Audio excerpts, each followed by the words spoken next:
It's 9 o'clock. I'd like to call the Commissioners meeting for September 28th to order. Pledge allegiance to the flag. I pledge allegiance to the flag of the United States of America and to the republic for which it stands, one nation, under God, indivisible, with liberty and justice for all. You have a motion to accept the minutes of I'll make a motion that we accept the minutes of September 21. September 21. Second. Any further discussion? Seeing none, all those in support of the motion say aye. Aye. Aye. So voted.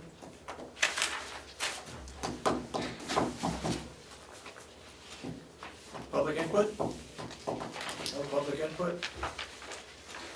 Okay, according to the minutes, there was a couple items that we have not put off actually. Hale's location, what'd you find out about that?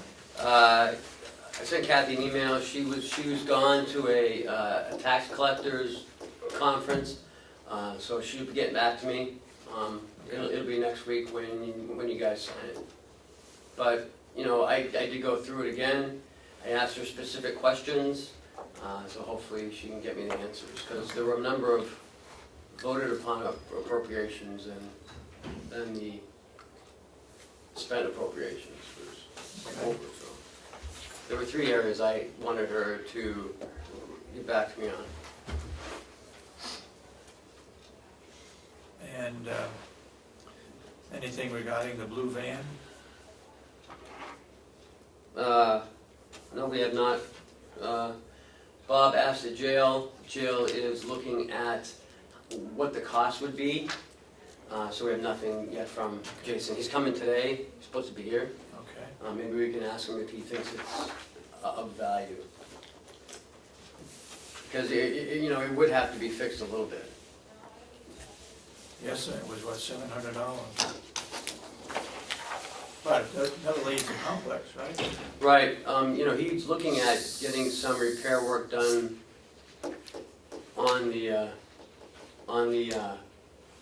jail truck. So, you know, if it's cheaper for the van, maybe. But anyway, so he'll come in and he'll talk about it.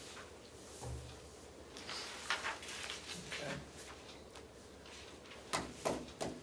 Go ahead with the, Um, what do you want to do? well, while we're for Jason, let's go back to the no smoking policy then and kind of go over that. Okay. I mean, we've had it for a while now.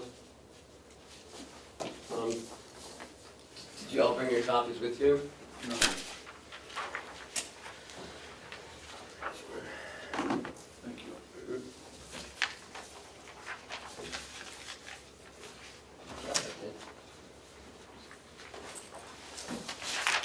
Carol, would you go make some more copies? Copy of this. I just need one more for Dr. David. You can probably do it right when that's off the 6th. Okay.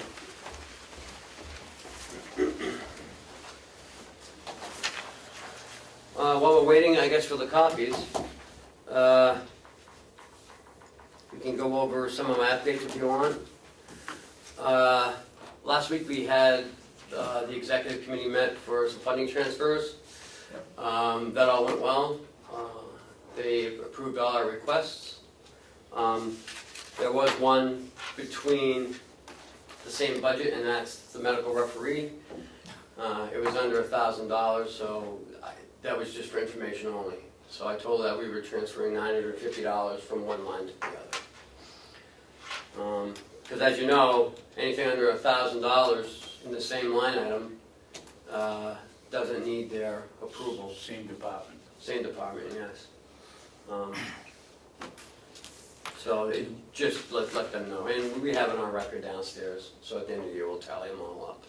Did we get an approval for a transfer, or they just said it wasn't necessary? She said that it's for information only to them. Anything under $1,000 is just information. We can do the move. Right. Just have to inform them of that, which I did in writing and gave them a copy. Okay. We just need to be careful though, that if we do it again, because it's the aggregate of $1,000. Yep. If we use the same account again, we have. Which we won't. So, yep. So that went well.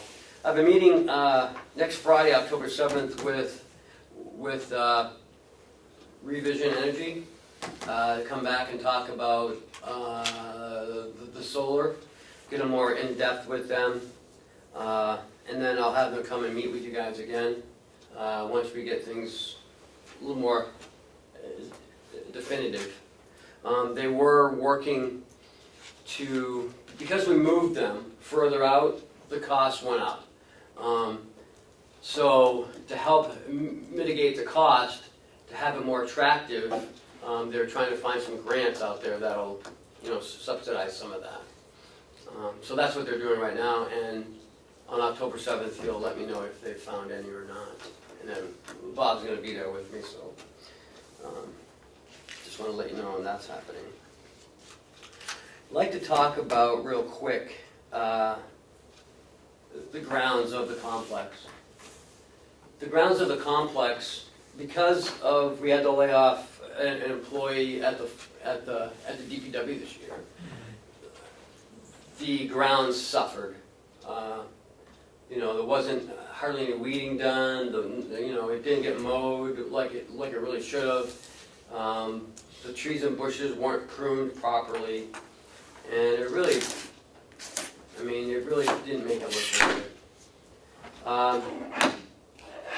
So I'd like to talk about maybe putting in a part-time groundskeeper position for next year, for just probably 5 months out of the year. They'll help with David, and I'll take mine back. With the help, to help keep everything mowed correctly. No, this is the same one. Keep everything mowed, everything weeded, edged, trimmed. So it won't. Your notes are in that one. That's not mine. I don't know whose notes those are. I think those are your notes. No, no, No, they're not mine. they're not yours. No. So I didn't know what you guys thought about that. I think it's a good idea. Do we need, I think it's the next one out Because it really suffers. Because the problem is that we want to do the wood, but yet we can't because Mark has to, stop and mow. yeah, So either we do the wood or we don't do the wood and we mow, or we mow and we don't do the wood. We have wood out back there, but we didn't have time to process it all like we wanted to. I just don't want to run into that situation next year. so what are we talking about, money-wise, Well, 5 months? I'm thinking probably 15,000 at the most. So I just wanted to run it by you guys to see what you thought before I even did any more on that. And so two, we think it's a good idea. So, you guys won't be here next year. You think you'll be able to find a person for 5 months? It could be a retired person, it could be a college kid, could be, all they're doing is mowing, weeding, and pruning and whacking. So, and they'll take care of all, and then if he has time, he can do other things, Oh, yeah, Plenty to do. Right. But I don't think we need them all year round, that's the, problem.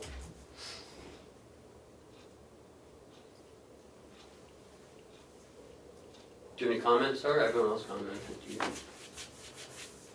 Well, I think it's, there's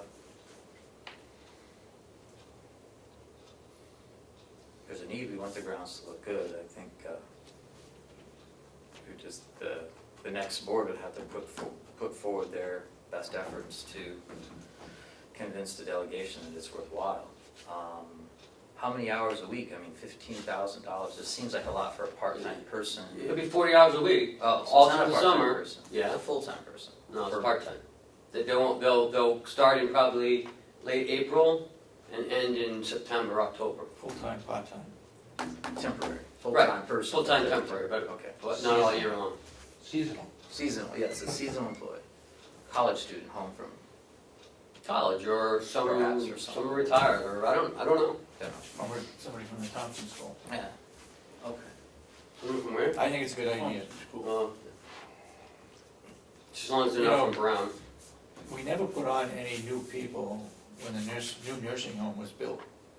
And if you look at that new nursing home, there's a lot of mowing, more detailed mowing than the old nursing home. The old nursing home was just the front and the back. Actually, there's nothing in the back. There's the front and the sides. Here we have But the this side, one the here, front, the we've back. got a lot of small areas that takes more time. Right. It's not just a case of getting on the riding lawnmower and doing it, it's a lot of handwork too. And then it's inside the fence, Yep. inside the courtyards. We never put anybody else on it, Okay. which we probably should have done. It's a good idea. Okay. So now I'll move back up to the jail medical policy review with Jason. Is he here? Oh, he's superintendent?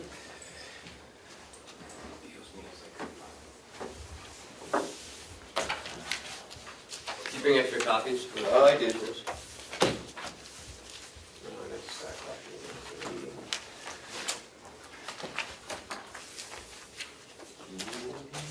I think all you need is two. Two.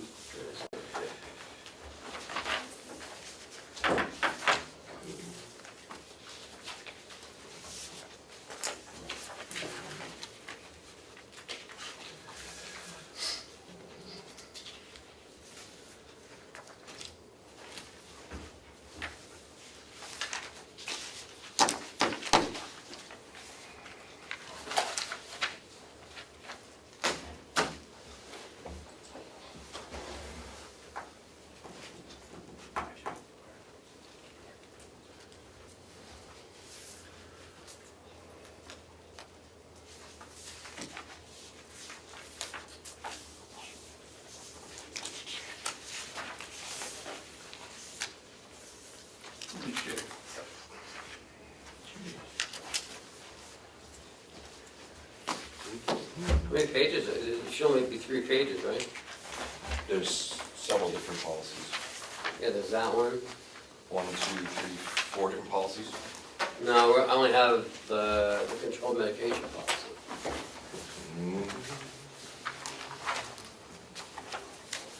But I think, Chris has them all, right? I do. I have two of one, I think, the medical verification, just in case. Looks like. Well, I got extra copies here. Yeah, I just keep it all. These are all 4. I apologize. That's it.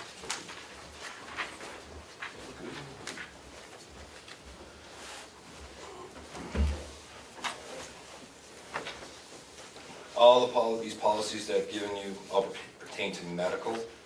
Our nursing director, in conjunction with the training department, went through and rewrote these policies. Some we already kind of had, they're updated of the policies that haven't been touched in a while. Others were new, like the sick call sheets, and just procedures that are being done in medical that weren't there. She also worked with our outside vendors, the doctors that we have as well with these policies.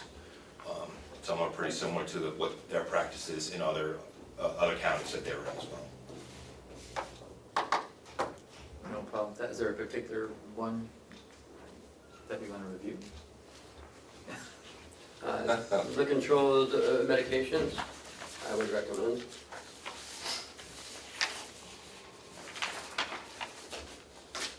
So none of these were brought about by some sort of incident that caused the need to update something? No, there's just, over the years, been a lack of medical policies, so it's, some were haphazardly, some were just not pertaining to what's already been being done or updated yet. How do they know that a certain inmate requires a certain drug. Well, we have a PA that comes once a week and a doctor sees them. And there's no possible way that an inmate could substitute for another one? You mean when they get their meds? Yeah. No, when they go to the med cards, one at a time.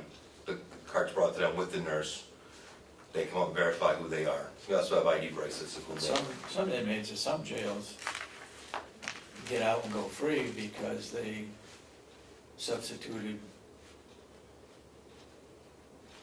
Oh, because they think there's someone else? Yeah, and in large facilities, I mean, But here, things happen, we're much they smaller. scan their bracelet? We don't have a, Oh, you don't have to scan a No. bracelet? that's around the road we'd like to go to, but no. We do actually have bracelets with a lot of picture IDs on it, barcode on it, to eventually be able to go down to scanners at some point.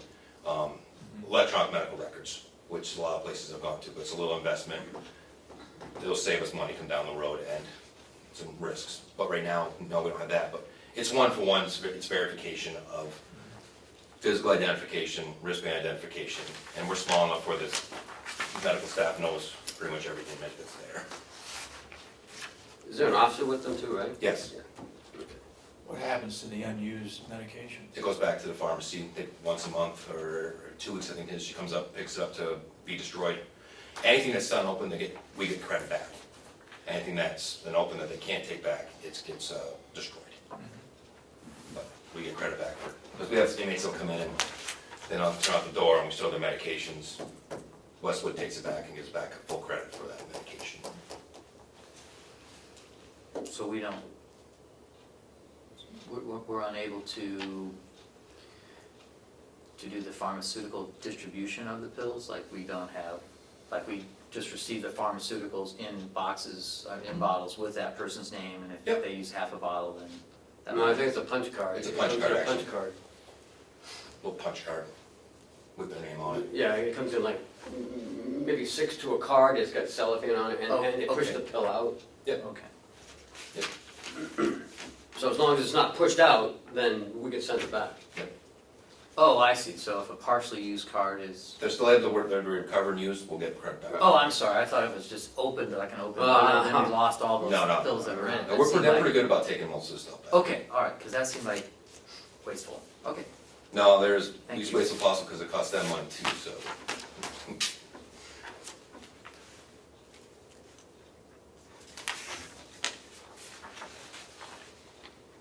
The medical staff has all reviewed these, right? Yeah. Jason, what's a false count on medical meds? Which section you on? Procedure 3. Procedure 3, D, actual balance never carried, false balances forward.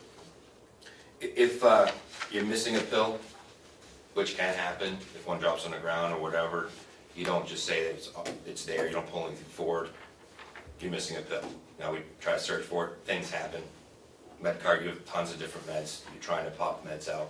We don't lose many meds, but it's just one of the policies in there is to protect us as like nurse staff. You don't move anything forward that's not accurate.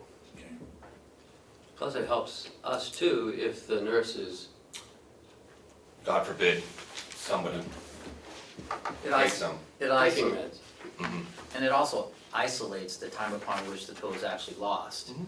If you keep saying, oh, the pill's there when it's not there, you don't know at what shift or what time it actually became missing. So This is you why they want should- the real count. You Yeah. don't want to say, oh, well, we don't know what that one is there, so. That's why they gotta do a pill count.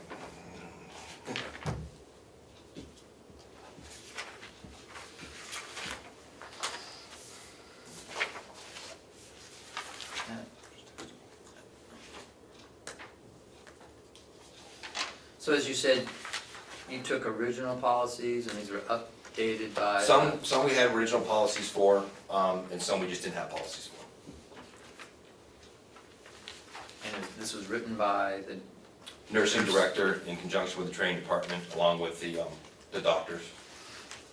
So, let's see, okay, effective date is July 29. Some of these look familiar, are they taken from other places? Yeah. Okay. The doctors are in Stratford. And That's fine, no, that's, hey, you know, if it works down there, Yeah. it's fine. Absolutely. Well, we try to go with the docs, because they're in 4 or 5 other jails already, so. Plus, our nursing director did come from Stratford County, so which is helpful. She's also finishing up her paramedic stuff, so it's also very helpful.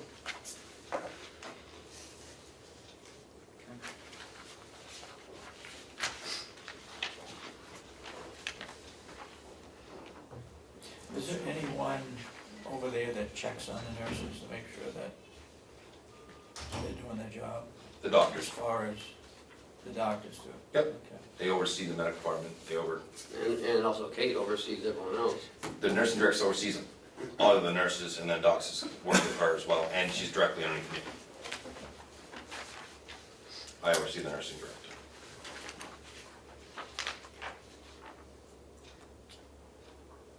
Do you have a co-payment here? Yes. Jason, what happens when we get somebody that's comes in and doesn't get bailed out and has to stay and says, oh, I take these meds, and either somebody brings the meds in from home or No they benefit. get here, do we just cut them off and start giving them new ones, or? First of all, they have to be seen by the PA or doctor to see if they need that medication, because you get a lot of people come in saying, I'm on this, I'm on that. Not necessarily true. There's a formulary of what the doctors will use and won't use, and then if it's medication they need, then they'll put it in the order to the pharmacy and be back on their medication. A lot of times they'll go back to their doctor and see if they were prescribed this medication, if they know who the doctor is. Yeah, they'll go back and call the doctors. You know, emergency room visits, whatever, you know, to make sure that that's really what's going on. The nurses make a lot of phone calls, so they'll be calling pharmacies to find out if there was actual prescriptions there, Yeah. get a hold of the doctor. Yeah. Everything's verified before they just put on something. They can't, when they come in with medications, everything's taken from them, every pill is counted, and everything is put on a sheet for the person coming in to sign off on this, so we took it away. But it's not given to them. Nope, it's gone in and locked up, Okay. because we don't know what it is. There's no way to tell what's inside that pill container, 'cause- Yeah, that was why I asked the yeah. point of continuous question. How do you know if they say I'm taking X that it's X and not Y? Right.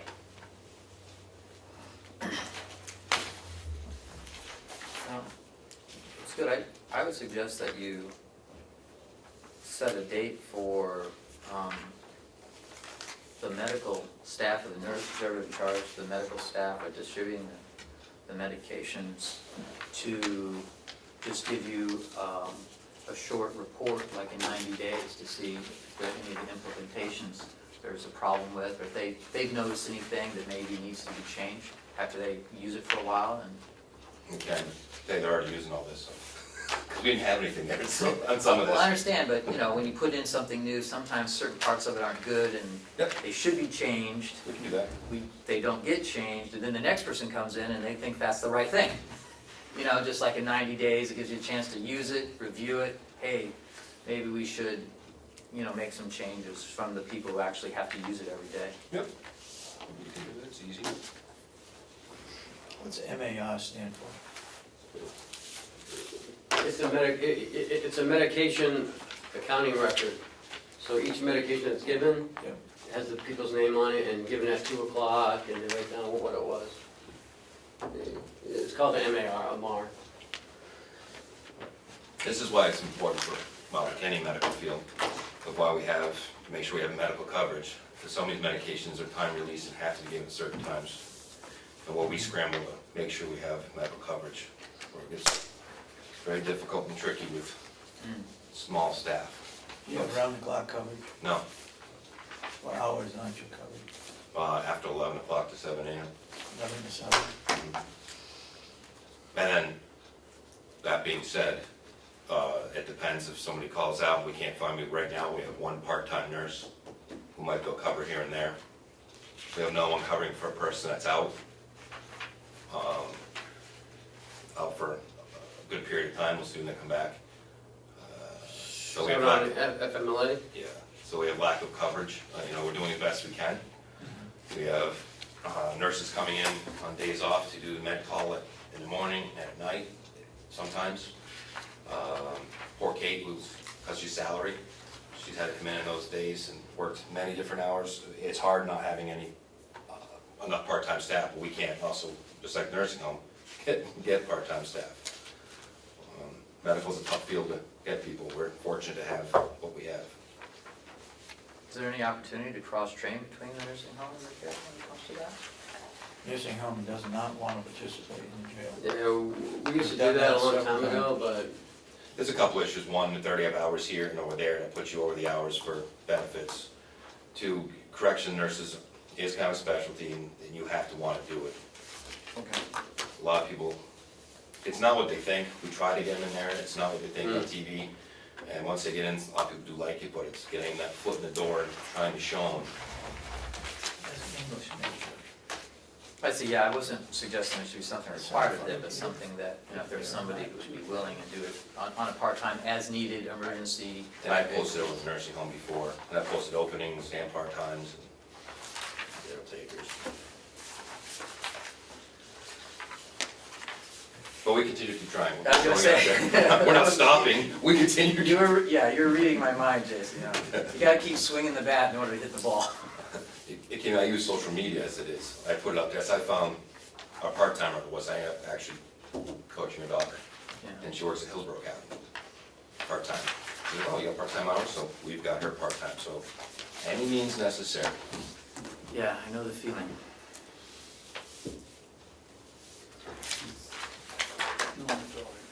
Okay. Do I have a motion to approve,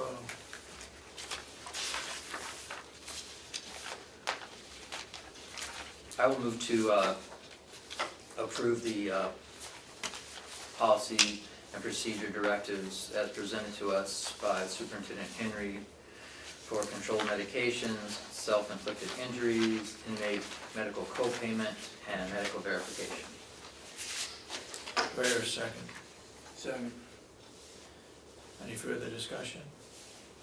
All those supporting the motion say aye. Aye. Aye. Thank you. Thank you for doing it, keep them coming. one question, the blue van, did you have a chance to think about that? We went over, looked at it, we're not, for meal purposes, we're not sure, but there's a possibility, we're looking at it as, could we put bench seats into it? And could we make it where we could use it for, we do have quite a few times where we go out to do work projects, and we don't have enough space to take them out. Or we're also doing a lot more transports with the increased volume other places, that it'd be nice to actually be able to put 6 in a van. I didn't think that would be going off campus. Well, we were talking about food, but now I was talking about something else. I know. I don't know if it's roadworthy or not, I have no idea. Well, it costs $700 to fix it. It's cheaper than buying a van. Yeah, it's not like you'd be But using it every day. the reason for the van being available is that it was gonna cost too much and that the nursing home wasn't gonna No. be using it. That's what the real reason was. They weren't using it, and Bob didn't want to invest in it. But if Jason can use it to transport inmates or something, then maybe that's more value for him. But not for Bob, it's not a value for Bob. And we were gonna sell it, but he's right, it doesn't make sense to buy a new van or even a used van if we got one that's, and sometimes we may get an inmate who's in a wheelchair or something. Well, that's the other thing, the thing is, because it's an aging population, we do have elderly people in there. Could be in a wheelchair, be taken back and forth if we had to take them to appointments. Like I said, you could put a bench, we have to look at it. So what do you do now if there's somebody in a wheelchair? Fortunately, we haven't had many. Sheriff has a van if we really needed to, if we can use an ambulance if we needed to. We're just thinking long-term, as when we take them to dental appointments or medical appointments. It's just that it's there, it's an option. Bench seats in it would also help us transport, if we can convert it over to make it safe. We have to have somebody come look at it for us to make sure we can do it. Don't mind spending some money into it, because we couldn't afford a new van, but if we can make it where we can put the cage in the front and some bars in the windows, which usually isn't that expensive, put the $700 into it, it's still a lot cheaper for us to do it that way, and have a vehicle where you take multiple inmates back and forth. Like when we go to Tri-County Cap and distribute food and that kind of stuff, it'd be easier to be able to, instead of try to take 2 cruisers up there and squeeze people in the back, put them in a van and bring them up to Tri-County Cap and do those kinds of things. Have you seen, I think it's Cheshire County's bus? The bus with the blue lights and That thing's amazing. that thing's cat's meow if you need to really transport a bunch of people. Yeah, it's got cameras all around it. It's, That's a highly secured yeah. bus, all kind of, yeah. It's a lot more money we have. Yeah. Okay, So, so you're still gonna Test look, card, yeah. still gonna look into it? Yeah. I gotta go to Bob and then I have to bring a Ossipee monitor or somebody to come look at it and see if it's worth doing it. yeah, so can you let me know in a couple weeks? Yeah. Okay. Anything else for Jason? Okay, thanks, Jason. Thank you. Next I have the legendary Steve Nutt. Legendary? Legendary, you're a legend, let me tell you. I don't know if that's good or bad. Why don't you come on up, Steve? Steve's gonna update us on the farm update. You can sit right next to Jason. Okay, he doesn't bite. You won't bite him. Cheryl? Cheryl, Now, I circled the arrow there if you show, Chris has got it. I did print some of these out if you wanna talk about it or you wanna wait. The, Show Jason. the RFP suggestion. Oh, okay, this, you got from Jesse? Yeah. Okay, good, thank you. Do you wanna hold on to it, or you wanna talk about it now? We'll see how it goes. Okay. Well, we're kind of short on money, because we're just gonna. Thanks, Ken. Yeah. I just thought it was interesting. I'm on. Yes, you're on, farm Okay. update.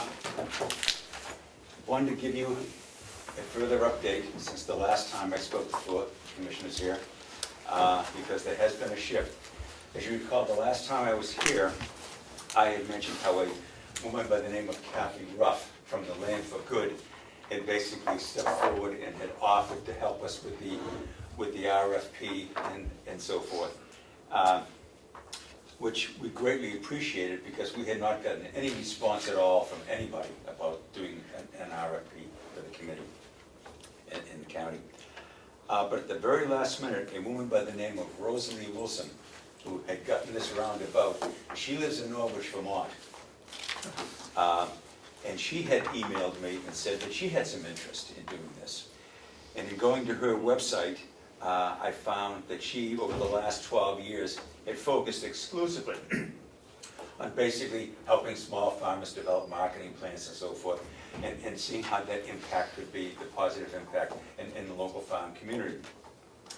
And I gave her a call, and we had an extensive talk, and I outlined to her what the committee was doing, our charge, and so forth.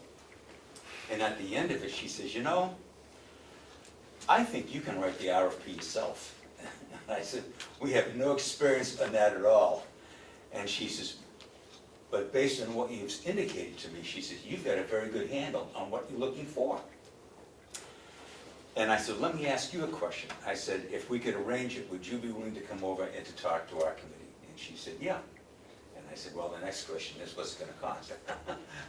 And I think at one of the last commissioners' meetings, basically, she had outlined what it would cost to do that. And I contacted Andy Kendall, the Kendall Foundation, and he says, yeah, we'll pick up the tab on that. And so Rose came over, and she stayed through the whole length of the meeting, which was about 2 hours. I mean, for about 2 hours. Laying out some of the projects that she has worked on, and I want to talk about some of the projects that she has worked on, because they're very interesting. But also getting a sense again of the committee, what the committee's focus has been. And I asked her as she was wrapping it up, I said, I just want to be sure that I understood you correctly, because when we had that phone conversation, I understood you to say that you thought that based on where we were and how we had a clear intent of where to go, that you felt that we could write the RFP. And she said, that's absolutely right, you can do this. Now, if we are, then we're saving ourselves thousands and thousands of dollars here. And so we took that, we created a subcommittee, and basically, as Ken has indicated, Jesse Wright, who's one of our newest members, basically has put together a rough draft of an RFP. Now, what Rose Wilson did, she says, what I'm gonna do is, and she did, she sent us 4 or 5 RFPs that other groups such as ours had put together and sent out. She's used these as models, which we did. Now, Rose Wilson basically has also worked with other groups throughout New Hampshire and Vermont both. And she comes to the table with extensive experience on this. And through her, she has put our committee in touch with other people as well. And one of the groups that's very interesting is there's a big initiative going on in Belknap County. And it's the Lakes Region Agricultural Group.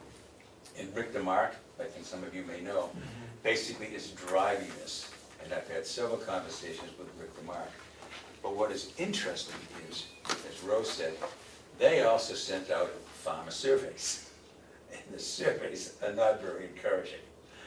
What they found, aren't very encouraging at all. What they found in the Lakes region, Belknap County, is, because they're looking at creating a regional food system as well, there's not a lot of interest and support among the farm community. Rose also indicated that she had worked on a project in Boston, New Hampshire, which is just above Concord, and they have an agricultural commission. And they were looking at doing a commercial kitchen for the local farmers in the area. Again, they sent out a survey. And basically, there was no interest whatsoever, so they just dropped the project. So I think as our committee going forward here, we'll continue we're going to be meeting with Rick DeMark to get some more input. But it's clear that one of the biggest obstacles if we're looking at creating a more regional food system is going to be being able to generate farmer support and farmer interest in this. Because without them, it doesn't work at all. But in conjunction with that, we're still looking to do a survey, we're still looking to do listening sessions and so forth. And Rick DeMark indicated that he would send us copies of the surveys that they had done in Belknap County in the Lakes region. But Rose has brought, I think, a different focus, a clearer focus to our initiative here in the committee. I think she was timely. She has got us back on track. And we really appreciate what she has done. So that's where we are at this point in time, still moving forward. And as I say, Jesse Wright, who's our new member, basically did put together a rough draft. We'll be discussing this at our next meeting. But I think it just shows that with some proper direction here, things that we were looking to farm out, we can now do a lot on our own, and that's saving us money. And I think it also moves the time frame up a little bit, because now we control the time itself rather than being dependent on others. We're still looking at the feasibility study, the RFP. But what has become clear is that, and I think there's been some misunderstanding here, Andy Kendall, who's been very, very supportive of this and very encouraging, made it clear that while the Kendall Foundation would not fund the feasibility study, they basically could make a financial contribution to it. And we still don't know what a feasibility study would cost us. But I think that one of the impressions that we had is that the Kendall Foundation is going to pick the cost up, and they are not. They'll contribute to it, but until we know what the cost is going to be, then that's going to be an unknown factor here. David? Steve, in the Belknap survey, if they're not interested in a food hub or a commercial kitchen, did they give any indication on the survey what they would be interested in? That's a good question, David, and I don't have the answer to that right now. What I did say to Rick DeMark is, I said, I asked him for copies of that, and I also said, I think we really need to meet. We need to tap your brain. What we have found out through Rose Wilson particularly is that some groups, both New Hampshire and Vermont, are years ahead of us. They are much further down the road. And I think we can learn a lot from them. I'm a big believer in not reinventing the wheel. And if there are other groups out there who have learned things, then we can learn. But I can't specifically answer that question. I'm hoping in a couple of weeks, when I get that information from Rick, I will be able to. I know I attended a meeting with other groups, and one of the people sitting at the table said, to make this thing work, 2 things. We've got to find a way for farmers to make more money, number 1. And number 2, we've got to find farmers confident enough in this that they're willing to put skin in the game. And I think that's right. What we do know is that the premise, if you build it, they will come, does not work.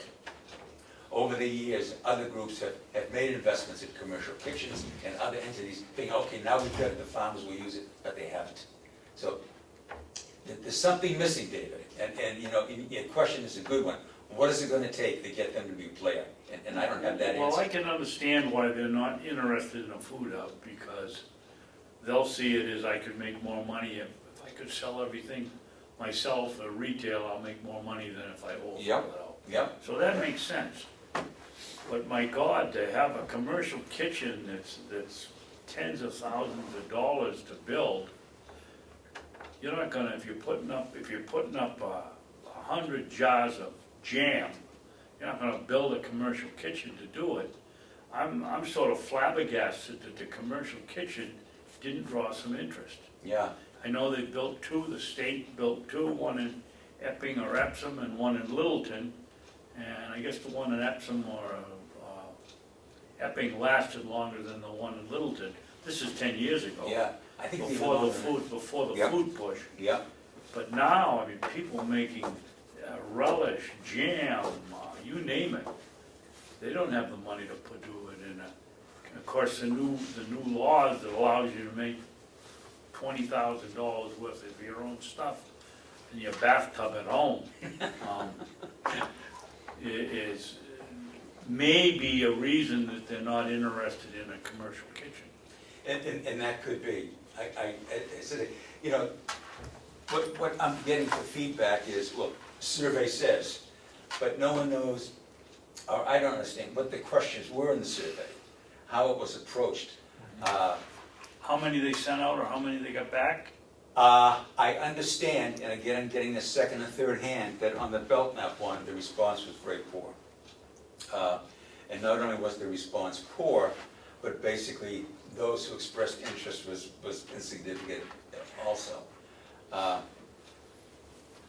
It's interesting that you talk about a kitchen. I didn't realize it until maybe a month ago. The Sherman Farm, they used to put up all of their preserves, jams, jellies, pickles, relishes. Now they buy it all in. They do the same thing with the milk, they send the milk Now out. it's Yeah, milk, Get it yeah. pasteurized and put it in their bottle. so they don't bother making anything in their No. kitchen. They Yeah. buy it all in and just resell it. Yeah, the people we should be talking to are the people who are doing it. You know, let's talk about their operation. We were over at Sherman Farm the other day, and there's an outfit, I don't know how big it is, in Freedom that makes ice cream. And they were selling their ice cream. And I was very curious as to, you know, how big a retail operation they've created, It's Subi, isn't it? what their volume is. I think so. So there are, I think there were a lot, and just for lack of a better term, I'll call them home operations, whereas usually they're doing this in their own kitchen. But there are regulations as to how much you can make in your own Yeah, kitchen yeah, without getting, yeah, Dollar wise. yeah. What to me is very intriguing in all of this is, and I don't know how to put it together, hopefully a feasibility study would determine that. But the market here in Carroll County is a good-sized market. I mean, it's hundreds of millions of dollars. And the homegrown, those who are doing their own processing, is just a fraction of that. So you can't say, well, the market is cluttered, you know, there's no market there.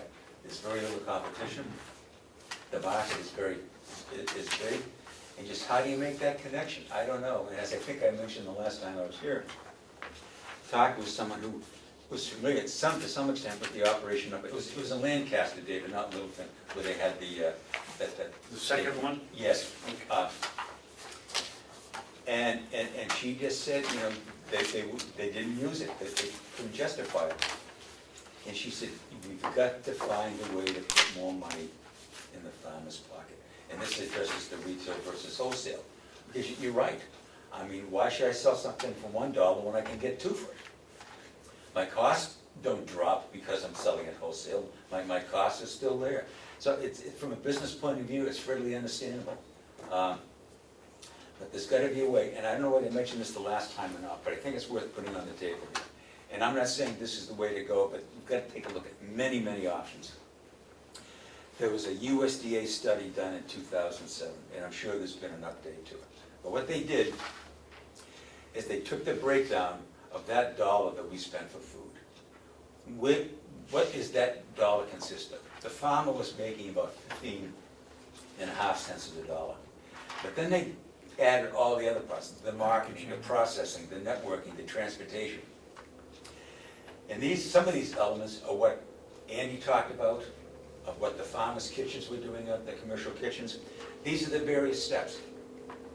But if the farmer, either through a co-op or some sort of an association or collaboration or whatever, said, okay, we'll take on these steps ourselves, all of a sudden the return to the farmer goes from 15.5 cents to 77 cents of that dollar. And to me, that's significant. That's an important difference. So to say that, well, there's no way you can change this, there is. But can you do it in a way that works for the farming community? And I don't have an answer to that. But it's still the big unanswered question. Steve, don't you think one of the problems is we constantly talk about the Sherman Farm. The Sherman Farm has become big business. Yeah. I mean, it's not a billion-dollar business by any means. Yeah. But it certainly outshadows anything except Moulton's over in Meredith. Yep. And so we really ought to be talking to two groups here, or splitting them up into two groups. The smaller farmer, the one getting started, doesn't have a system to get his product out, or the big ones that you almost, at this point, I would think that we could almost eliminate the Sherman Farm. They're not gonna go out of business tomorrow by any means. The ones we're trying to help are the ones that wanna go from 500 jars of raspberry jam to 2,000. And I think that's where we should be aiming our thrust. The Sherman Farm or the Moulton's Farm isn't gonna come over here and lease land and haul all their equipment down and do it. But some small producer might. I mean, I can see if the delegation would allow us leasing out plots and the people could put up their own high tunnel there and do their own, raise their own vegetables on our property, but, or on the county property. Yeah. So, Careful what you say. you know, a big kid, so, It's not our property. not my property. So I think we should be concentrating where we make our effort. Well, and I think that's what the feasibility study will be focused on, is how do we put something together that makes it work? And as I say, being redundant here, the market is there, it is there. And it's just a question is how do we put the two together so that our farming community here can make money at this deal? I mean, taking two steps back, we are at the end of a 3,000-mile food chain here. Most of our fruit and vegetables come from California. California is in a 4-year drought. This isn't theory, this is a reality. This is where our food comes from. So how do we begin to localize that more? Because in localizing it, we basically keep more money in Carroll County. We create jobs, we create opportunity, but just as important, we keep the money in the county. I mean, everybody benefits, everybody benefits. It's just a question is how do we do this? My sense is, and I have no data to back this up or anything, but I think the farm community has heard this so many times before that they're just getting very cynical about the whole thing. You know, it's, oh God, here we go again. And so how do you combat that? And what I found interesting with Rose Wilson is that this is one of the things that she does. She basically puts together marketing plans for farmers. And I found that very interesting. Because this is the key. How do we put more of that food dollar back into the local farm community? And as I said, she has been very, very helpful. And at this point in time, we need to continue to talk to more people who have far more experience in this than we do. Our mission statement here of the committee is basically to help the farm community, to help the county here, without this costing a lot of money. And I think there are ways to do that. But I was thinking, you're saying a lot of our food comes from California, and they have shipping costs all the way across, That's right. refrigeration and so forth. That's right. But on the other hand, they probably have cheap labor coming from Mexico or other places.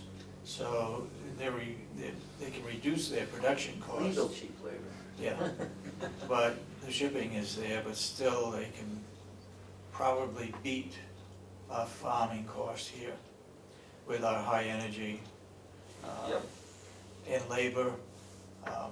We don't have the Sherman farm is big enough so that they do have outside labor coming in. But the smaller ones don't, they're not big enough to do that.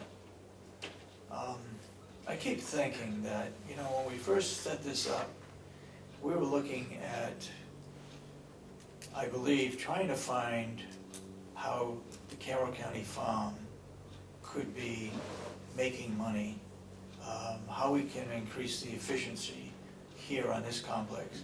And we went from that to the hub, trying to use county facilities to generate that. I guess the feasibility study, what are we really looking for in the feasibility study? I think it's two things. It's a two-part thing, right? One is to basically take a look at the county farm as a standalone, Yeah. to answer the very Okay. questions that you have raised. Okay, That's one part of it. The second part of it is, as we've talked about, does the county farm have a role to play as part of a bigger regional food system? okay, Because we have to recognize the fact that the county farm is basically, it's a multi-million-dollar asset here. I mean, it does have some processing, it does have some cold storage. So we wouldn't have to go out, if the feasibility study says, yes, there's a role to play here, then we're gonna take a look at, okay, what part of those assets can we use? I mean, it just, to me, from a business point of view, if you own, if the county owns millions of dollars worth of an asset, you just say, well, we're not gonna use that at all. But first of all, you have to determine is, okay, on the second part, if, does a regional food system make any sense at all? And it might not, it might not. So in that, but the feasibility study hopefully will determine that. It's answer two questions. Your question, and the other question is, does it make sense to do something on a bigger scale? And like also too is it viable to have these fields remain hay fields? Or should we transform them into vegetable fields? Because hay, we can only put up so much hay, but would we make more revenue doing vegetables? Or would we help other farmers utilize a couple of acres to start their own farm? And the feasibility study will answer both those questions. Yes. But I guess I'm confused because I thought when Andy was here that he was thinking that he was gonna do the feasibility study. Well, And I know it got to 55,000 or something, and that would scare anybody. yes.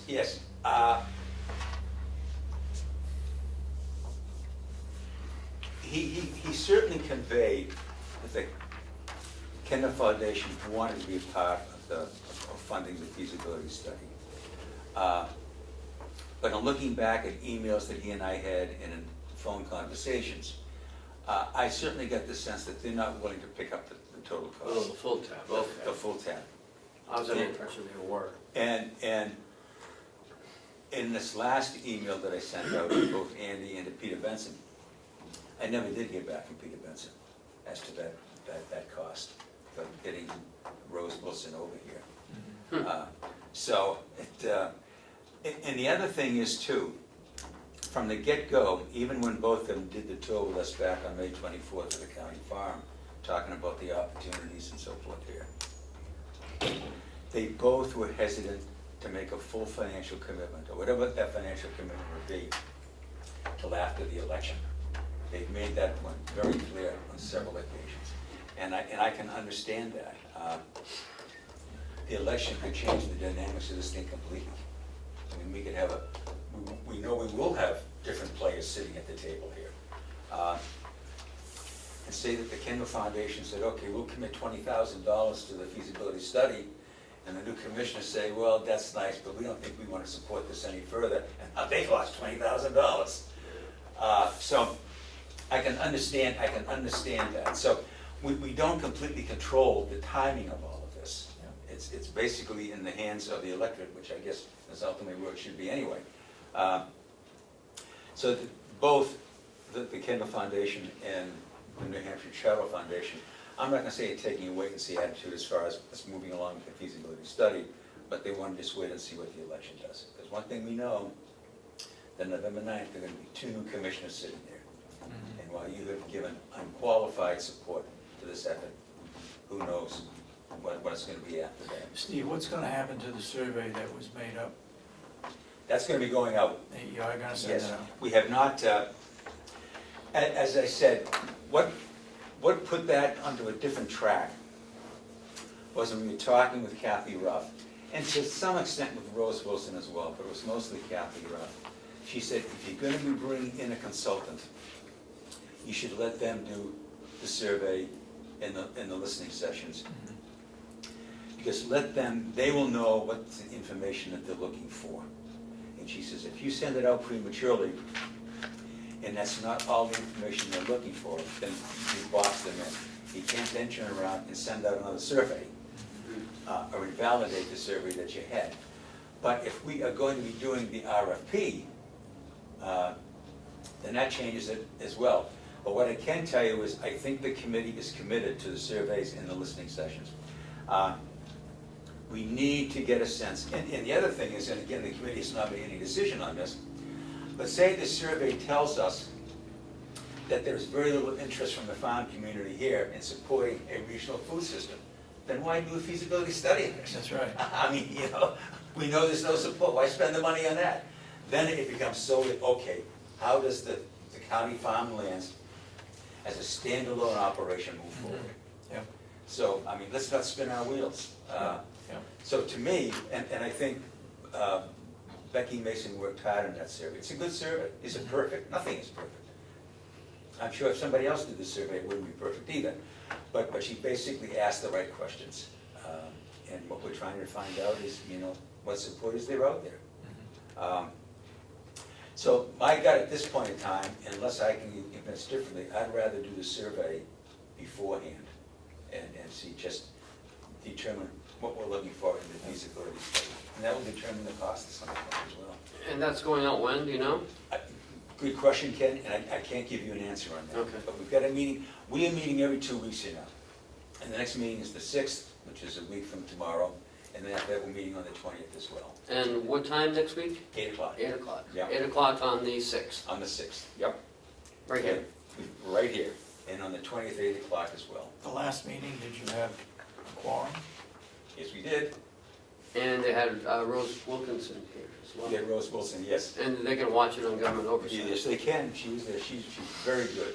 And as I say, she brings, we, the committee, really appreciated Kathy Ruff from the Land for Good indicating that she would do this. She realized that we were really in a corner here. Nobody else had stepped forward, and she was willing to do it for us, otherwise it wasn't going to happen. And Rose Wilson stepped forward after that. But we realized from the get-go that there were going to be real logistic problems with Kathy Ruff. She lives out in western Massachusetts. And when we talked about her being able to come up here to do the survey, to do the listening sessions and so forth, and to actually participating, she acknowledged it's going to be rough. It's going to be difficult for me to do that. So Rose Wilson, who lives just across the river from Hanover, her coming over here in some respects was a trial run. How easy was it going to be for her to come over? It's easy. She was here. She got here before any of the rest of us did. And as I say, she just really clarified and put this whole thing in focus. So we appreciate that very much. What role is this person from Freiburg going to play on the committee? That Jesse. Jesse Bright, she is with the Upper Saco Valley Land Trust, and they just recently got a 2-year grant. Yeah, And she's gonna be the person using the grant. And what she's doing with that is the very thing that our committee's doing. And I was invited to one of their meetings, which others were sitting at the table as well. And I just felt, and I said that at the meeting, I said that, you know, it just does not make sense to have 2 or 3 different groups out there running parallel with each other, doing the same thing. This just doesn't make sense at all. And they agreed. So at the end of the meeting, I went up to Jesse and I said, you know, I said, I've got to clear this, but would you be willing to be on our committee? And she said, yes. And then you had that, I had that talk. She's the one who put together the RFP. oh, okay. So right away, she's jumping in with both feet and making a contribution. And speaking about that, there is another person, I have not talked with them at all, but I'd like to see about getting on the committee here. Again, they bring a little different perspective, they have connections with other groups, and I think that they would add something to it. So again, if they are interested, I'd like your permission to add them to the committee. I'll discuss that with you once I get a sense. I don't expect to give the committee a blank check here, but this person is also connected. She's with other organizations and other groups, and I think she could make a good contribution to the committee. Okay, so you've got a draft of an RFP, Yes, but that's not gonna go anywhere until you do the survey and get some results back from that? that's what's going to be discussed on this. That would be my recommendation, Yeah. yes. And you got a listening session coming up here shortly, is it? Well, I think, They don't know yet. don't know yet. Oh, you don't know? I thought it was a date that was all set. Well, we did It have a was, date. but then we September canceled. 21st. Right. Oh, But we pulled back on that. And the thing is, while no decision has been made as to the listening sessions, there has been discussion that it'd be nice if we could have more than one. Get a couple around the county to people have less traveling to doing this thing. yeah. And just see how that goes. But what we'd like is, this is where it gets more complicated. And what Kathy Ruff was talking about, she said, you know, both the survey and the listening sessions, you should have someone with more experience and expertise put those on. They know the focus and where you want to go. But now Rose Wilson comes in and says, as far as the RFP, she says, you know what you want. She says, you really know what you want. She says, you've got a good sense of this. So, but I still. So think- right now, you're heading up the listening sessions? I'm heading You up the- will, yeah? No. I don't know. No? I don't know. We have I not mean- made that decision yet as to, this will be discussed at the next meeting. Right. It shouldn't be that difficult. I wouldn't think so, but I mean, you want to know what questions to ask. exactly. We want to get a sense of, okay, you know, asking the right questions. If you want the right answer, you've got to ask the right questions. How about somebody from the Department of Agriculture and Marketing? There are only a couple of people in it, and one's the boss. They could be helpful, but I don't think they, What's her name? Gil, Gail. Jim, Nick Williams or Gail Jelly. Jelly? She's in marketing, Yeah, but she's the head person, so so they're not gonna send her over it'd be here. great for her to come here and listen Oh, to the that, farmers, and she that can. might work, but if you wanna have her full-time on the committee, I don't. No, think- no. No, Strictly I'd like to listening say, session. yeah, no. It's strictly somebody that, she knows the farming, That's the person you wanna call, Gail McWilliams Jelly. yeah. And she's. She's a marketing person in the Department of Agriculture. She was an extension person. I'm sure she could lead a listening session, Yeah. if she's well-informed as to what's She gonna be is, involved. she is, she's well-informed. So, you know, there's a case of maybe somebody like her running a listening session, outside person, Yeah. but yet knowledgeable of the whole state.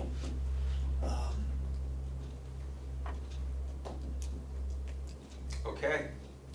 She may might not be able to come for 3 or 4 sessions, but Yeah. she could at least lead off the first one, hopefully the biggest one, and Now, Find out what's going on. I don't want to make any assumptions, but I'm going on the basis that probably Olivia Saunders or Wendy Scribner, who a rate extension would be she familiar could, with. yeah, either as one well. of those two We could know do what- that. Yeah. Commissioner Babson's on the advisory committee, he could help do that as well. Let me ask you a question. Although he doesn't listen very well. Are you on the board of directors of the Carroll County Farm Bureau? Yes. Okay. How do we go about getting a list of the members of that? I have been unable to, I've asked several people and I can never get it. Bill If we're Stockman. gonna be sending out a survey, we need to know Let me who's. make a call for you. Okay, Bill Stockman. I've talked with him twice on that. List of Farm Bureau members. Yes, Mailing addresses. and their mailing address. If we're gonna be sending out a survey, we need to know who to send it out to. Okay, I'll do that today. Okay, thank you, because I've just been unable to get that information. Okay. All right. Anything else, Steve? That's it. All right. Thank you for what Thank you you're for your doing. time. Thank you. Thank you, Mr. Legendary. Yes, you're right. You're doing a good job, Steve, good job. Well, Yep, time will tell, time will tell. thank Thank you. you very much. Thank you. Okay. Well, all my people are supposed to be coming here at 10 o'clock aren't showing up. So, unless that clock's on right. Chuck just poked his head in. Oh, he did? Okay, so he should be here It's a couple minutes out. at 10. And then I had the sheriff coming up. Yeah, Okay. that clock's wrong. It is? It's only 10:04. Oh, wow, okay. Agreed upon procedures discussion, is that what you're talking about? Yes, What kind of procedures, or what kind of, what are we talking about? Anything? well, we've been talking about for 6, 7 months now. The agreed upon procedures. Instead of the forensic audit. Oh, okay, that's what you're calling it, okay. I'm gonna go get a Coke. Can we recess for 2 minutes? Recess for 5 minutes. No, cool. Here, why would you like to take a run? That's right, I drink a lot of water in the morning. Keeps me moving.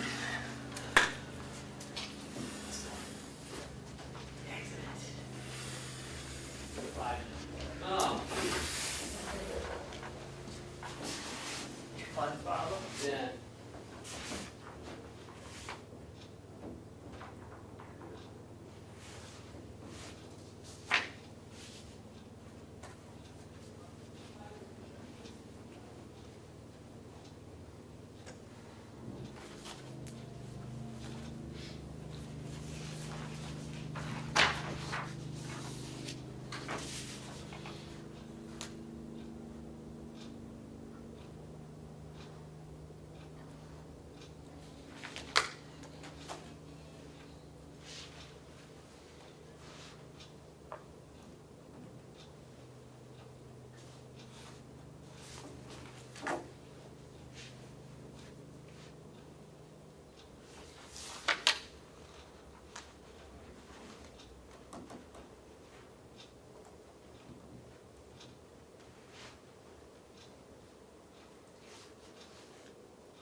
Yeah, we still get the, I stole this from over there.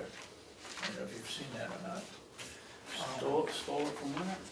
From Ken's, he's got several of them over there. I guess this is the draft, maybe. You know, a problem with the farm here, I think, is because they do the water, they do the lawn mowing, they do the snow plowing. It's always been the problem.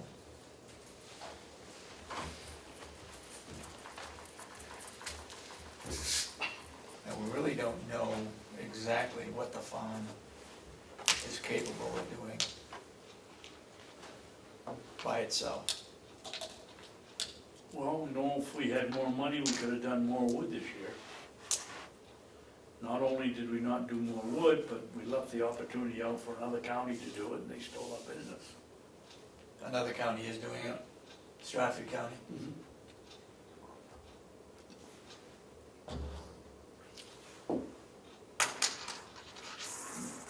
One year, we did $62,000 worth of wood. This year, we're gonna do just over 30,000.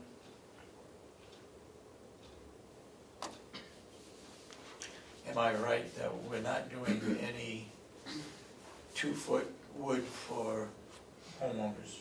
A couple of goods in an emergency, but basically, we've given that business up. We only got the business because we wait for people to pay where the businessman won't.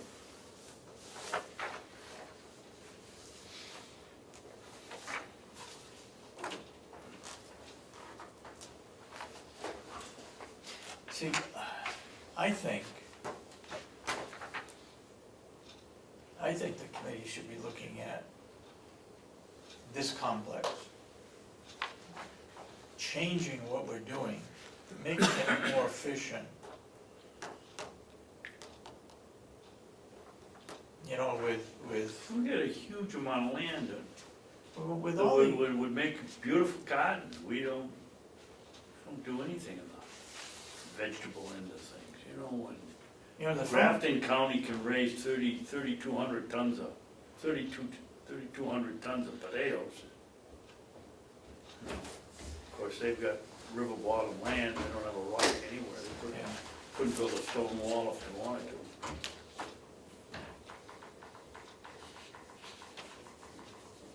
But you know, if we, the problem, as I said earlier, we got lawn mowing, we got snow plowing. And we get that water district, the water department. Yeah. And we get the sewer department. Those are all maintenance, they're not farm, but yet our people are doing that work. If they just did firewood and hay and a good size berry operation with the free, not free, almost free inmate labor, I mean, the farmers laugh at the county. Boy, those walkways are nice, good today. We got free labor, they don't have the free labor. What's free labor? Oh, go ahead. All Where's right, free back in labor? session. I stole your, Oh, yeah. papers over there. I was making some corrections to it too. Go Oh, ahead. yeah, I made corrections to it. Are we back in? Go ahead. Yep. So, last week we had a call from DRA John Beardsmore, revolving around the 139.4 that the delegation took out to put in for a special audit, forensic audit, whatever you want to call it. We answered his questions because the delegation said that they would not move forward without a forensic audit, and they voted on a forensic audit, and that's what they wanted, a forensic audit. So apparently someone from the delegation had called him and to get some information, and in the conversations with him, he said that he didn't believe that the delegation could force the commission to do a forensic audit. We contacted our attorneys and had a legal opinion done, and they also said that delegation cannot force the commission to do a forensic audit. Did you want to add anything in that conversation with John Beardsmore? That's essentially the bulk of the conversation. We got a copy. He had a lot of questions about how things happened and how we got to this point. and I answered all his questions, and he was quite satisfied. The answer that he was gonna give was no, it was not within the realm of the delegation to force anything. So in all these conversations that we've been having about a special audit or an audit or answer some questions and whatever we're gonna do, we decided to reach out to firms that do forensic audits and send them the questions and find out how much they would charge to answer the questions. And if they did find fraud, that they could delve into it. We sent it out a week and a half, 2 weeks ago. A week and a half ago. I have had no response from any of the audit firms. None of those that actually do forensic audits? Yeah, I started with the list that I originally created to create the last audit, and then researched them some more to find out who does forensic audits on government accounts. And I came up with about 6 names. 3 of them were either from Vermont or from Lebanon and too far away. So there were 3 Manchester-based companies that I knew of and recognized their names and had heard about them, and they were reputable. Sent them all letters asking for a price on the questions and gotten no response. So, in the conversation though with DRA, that they said that that money can only be used for that specific purpose. So we couldn't use the money for a special audit. But we could certainly transfer money. But that's gotta get approved by the same people. Absolutely. So, maybe we just wait till October 22nd when they have their meeting, or the 24th, I don't know what day it is. 24. October 24th. Did our present auditing firm say that they could answer those 12 questions, but would have to stop if they found something unusual? Yes, the price of $20,000 that they gave us would answer the 12 questions. If they found any evidence of fraud, they would notify us, tell us what they found, and then it would be up to us to go find a forensic auditing firm other than them to do the delve into that, to find out what it was.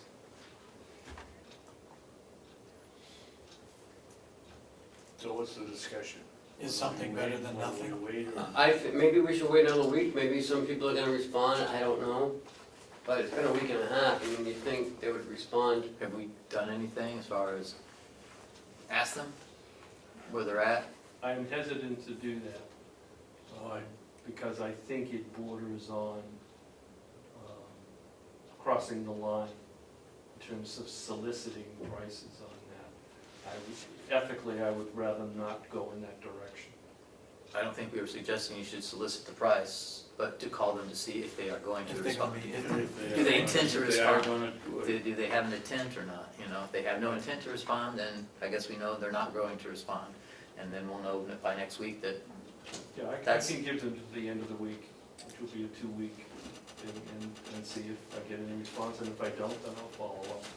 just, call all 3. If you call all 3, you're not necessarily getting any one of those 3. You say, hey, did you get my letter? Right. Yeah, we did, no, we're not interested. Oh, okay. Okay. yeah, let's do that. So you mentioned that we are unable, I just missed the part about, we are unable to perform the answer the questions, With any of that money, with any of that money. 139,000. right? Isn't that what he said?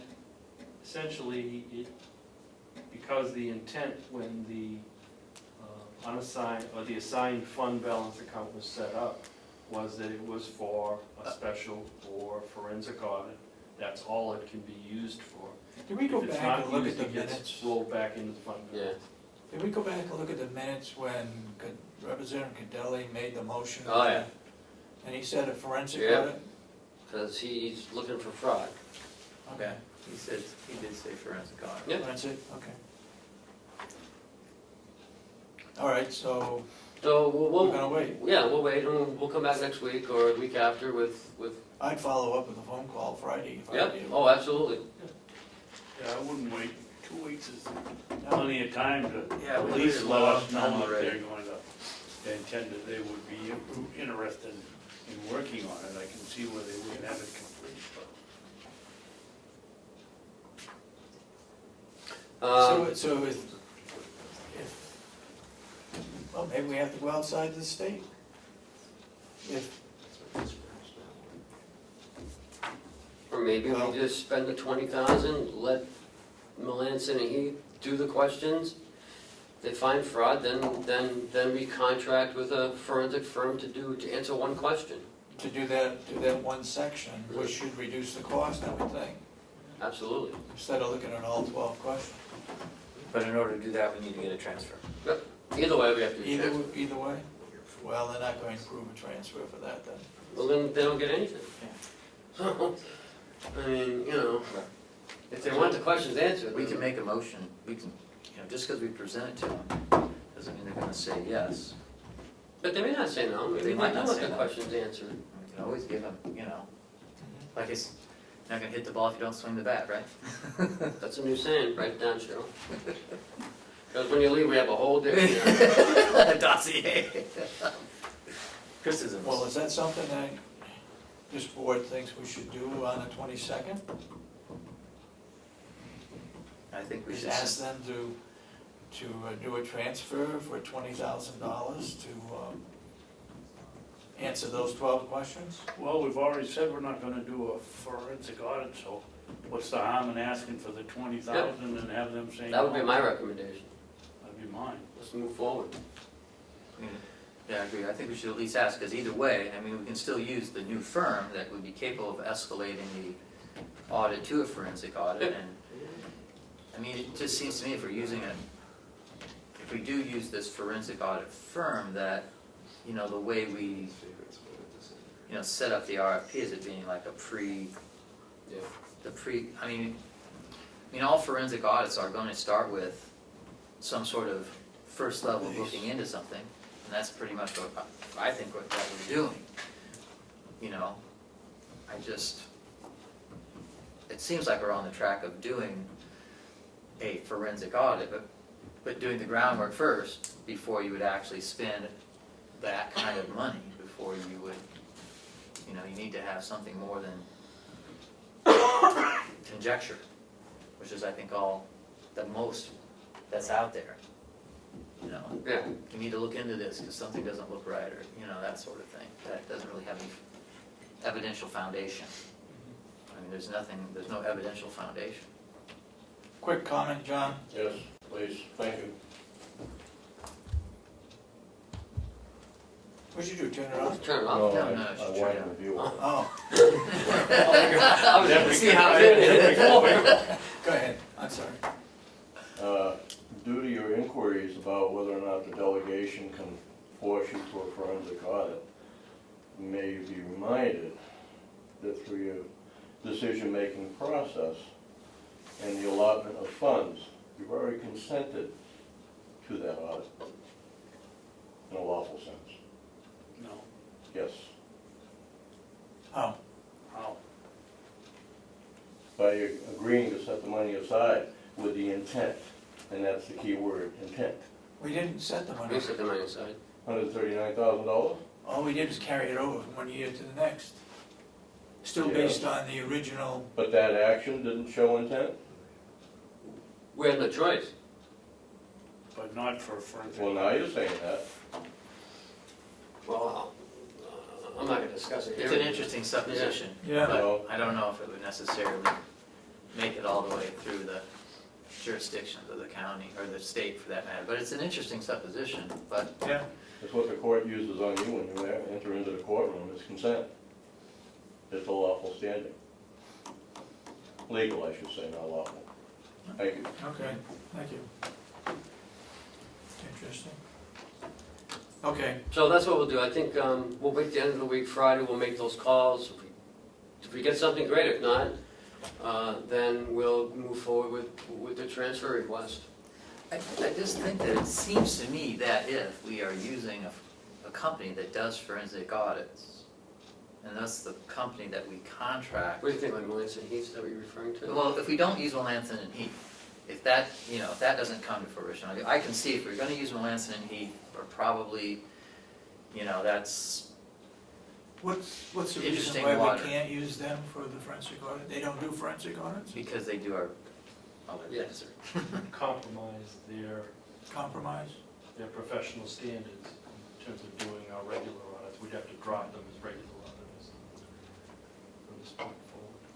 But I also think that point is interesting, because what we're asking for them to investigate are things that occurred before they were contracted to That's do right. our audits. But if that's what they said, that's what they said. Yeah, They know their I don't business, wanna- they know their business better than I know their business.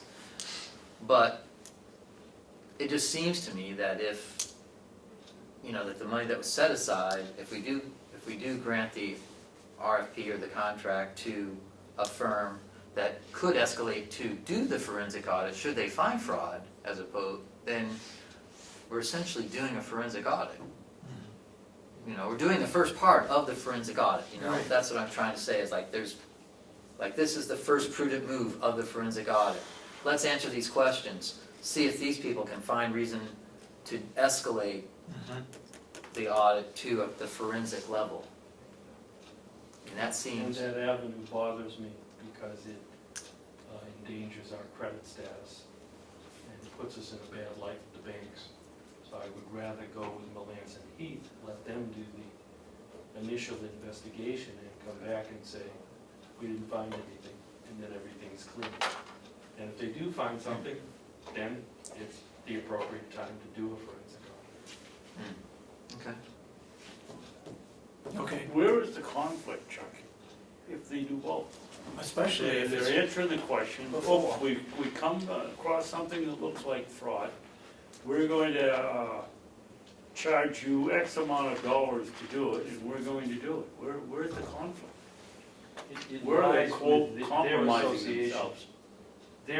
Their national association develops these policies and guidelines on how auditors are to act.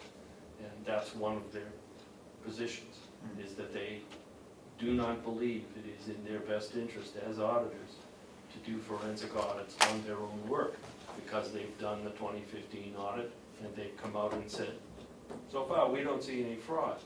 Right, But that compromises their position if they delve down right. deeper They do into it find and it. find fraud. So they essentially back away and say, we don't want to be involved.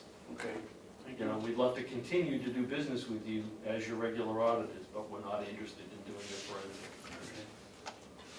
okay, let's move on. We'll wait until Friday, follow up on those three. Yep. While I have Chuck here, we received another 91A request from our friend at Comeau. It's not packet. Yep. From the law office of Martin Hippel. Oh, okay. It's the exact same request, Oh, except he's looking for health insurance now. Versus dental, now it's health insurance. And health insurance beneficiaries. And a record of health insurance beneficiaries.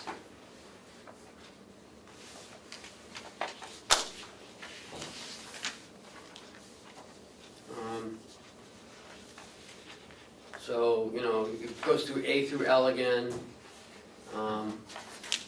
Almost identical requests, except we changed dental to health.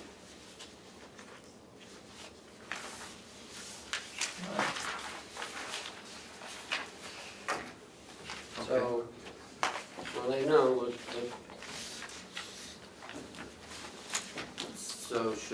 so on the last one, we asked our attorney to respond to their attorney? yes. Yep. It's gonna take a little longer though, because there's a lot more information on health than there is in dental. And we're starting that tomorrow. So we got everything all lined up, we're gonna go through all the, we're gonna go through everything, that's all back. It may take weeks, but we're gonna start tomorrow. We're going to take an accurate reading of the time spent over. Yeah, Oh, yeah. Yep. And each, And if we take any copies of anything, I hope that'll be recorded and we'll be charging them 50 cents a copy. is it 50 cents a copy is our charge? I believe it is. Whatever the cost is, we'll be charged. Have we made them aware of the copy charges? Not yet, as soon as we get everything together, I don't know how much it's gonna cost. Well, before we start to take the stuff out and take pictures of it, I'd let them know that we're Well, he gonna doesn't- charge them. He didn't ask If they for don't want copies. it, huh? He didn't ask for copies. He can come here and look at the stuff, I don't care. Well, But I he would can't make take it, it I with would him. make it clear, Kenny, that we're gonna charge them 50 cents a copy Okay. for anything we copy. And if you don't like it, what do you want us to do about it? You gonna come in and look at it, or are you going to, They'll bring want your it, own copying machine, or what? they'll want it You know? electronically. Well, we have to make a copy electronically. We will have to, because a lot of those things have been in those files forever, they won't go through the copier. We're gonna have to put them on, copy them, and then Then scan scan them, so, because they won't go through. We have to do them one piece at a time. Right, Chuck? But I would make sure, I think Chris has got a good point, we let them know ahead of time, because when after we've done it and said, well, you didn't tell us you were gonna do that, so. Well, we didn't agree upon that, so do it now. Well, and then there's no. I'm sure he'll see it on this. But we'll send it in writing to his attorney. That's it. Do you have anything else, Chuck, you want to add?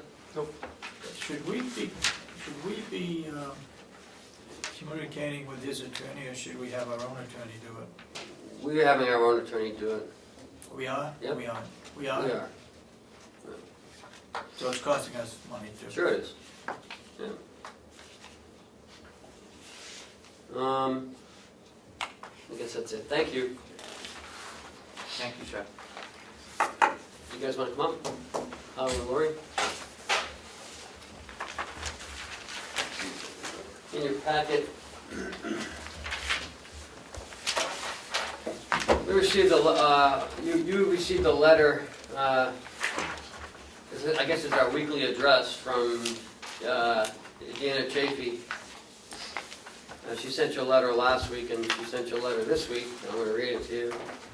To the Carroll County Commissioners, this is Thursday, September 22nd at 9:21 p.m. This is in regards to adopting a no smoking policy. Her last one was about this as well. There are much bigger issues I think you ought to be concerned about rather than a few employees smoking in the designated areas. You do not have control over people's lives, and the employees work hard, and if they want to smoke on their breaks, they ought to be able to.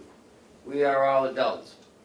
Are you going to also ban, B-A-N-D, coffee, as people who drink coffee have coffee breath? Are you going to ban perfume, as some of the residents wear perfume?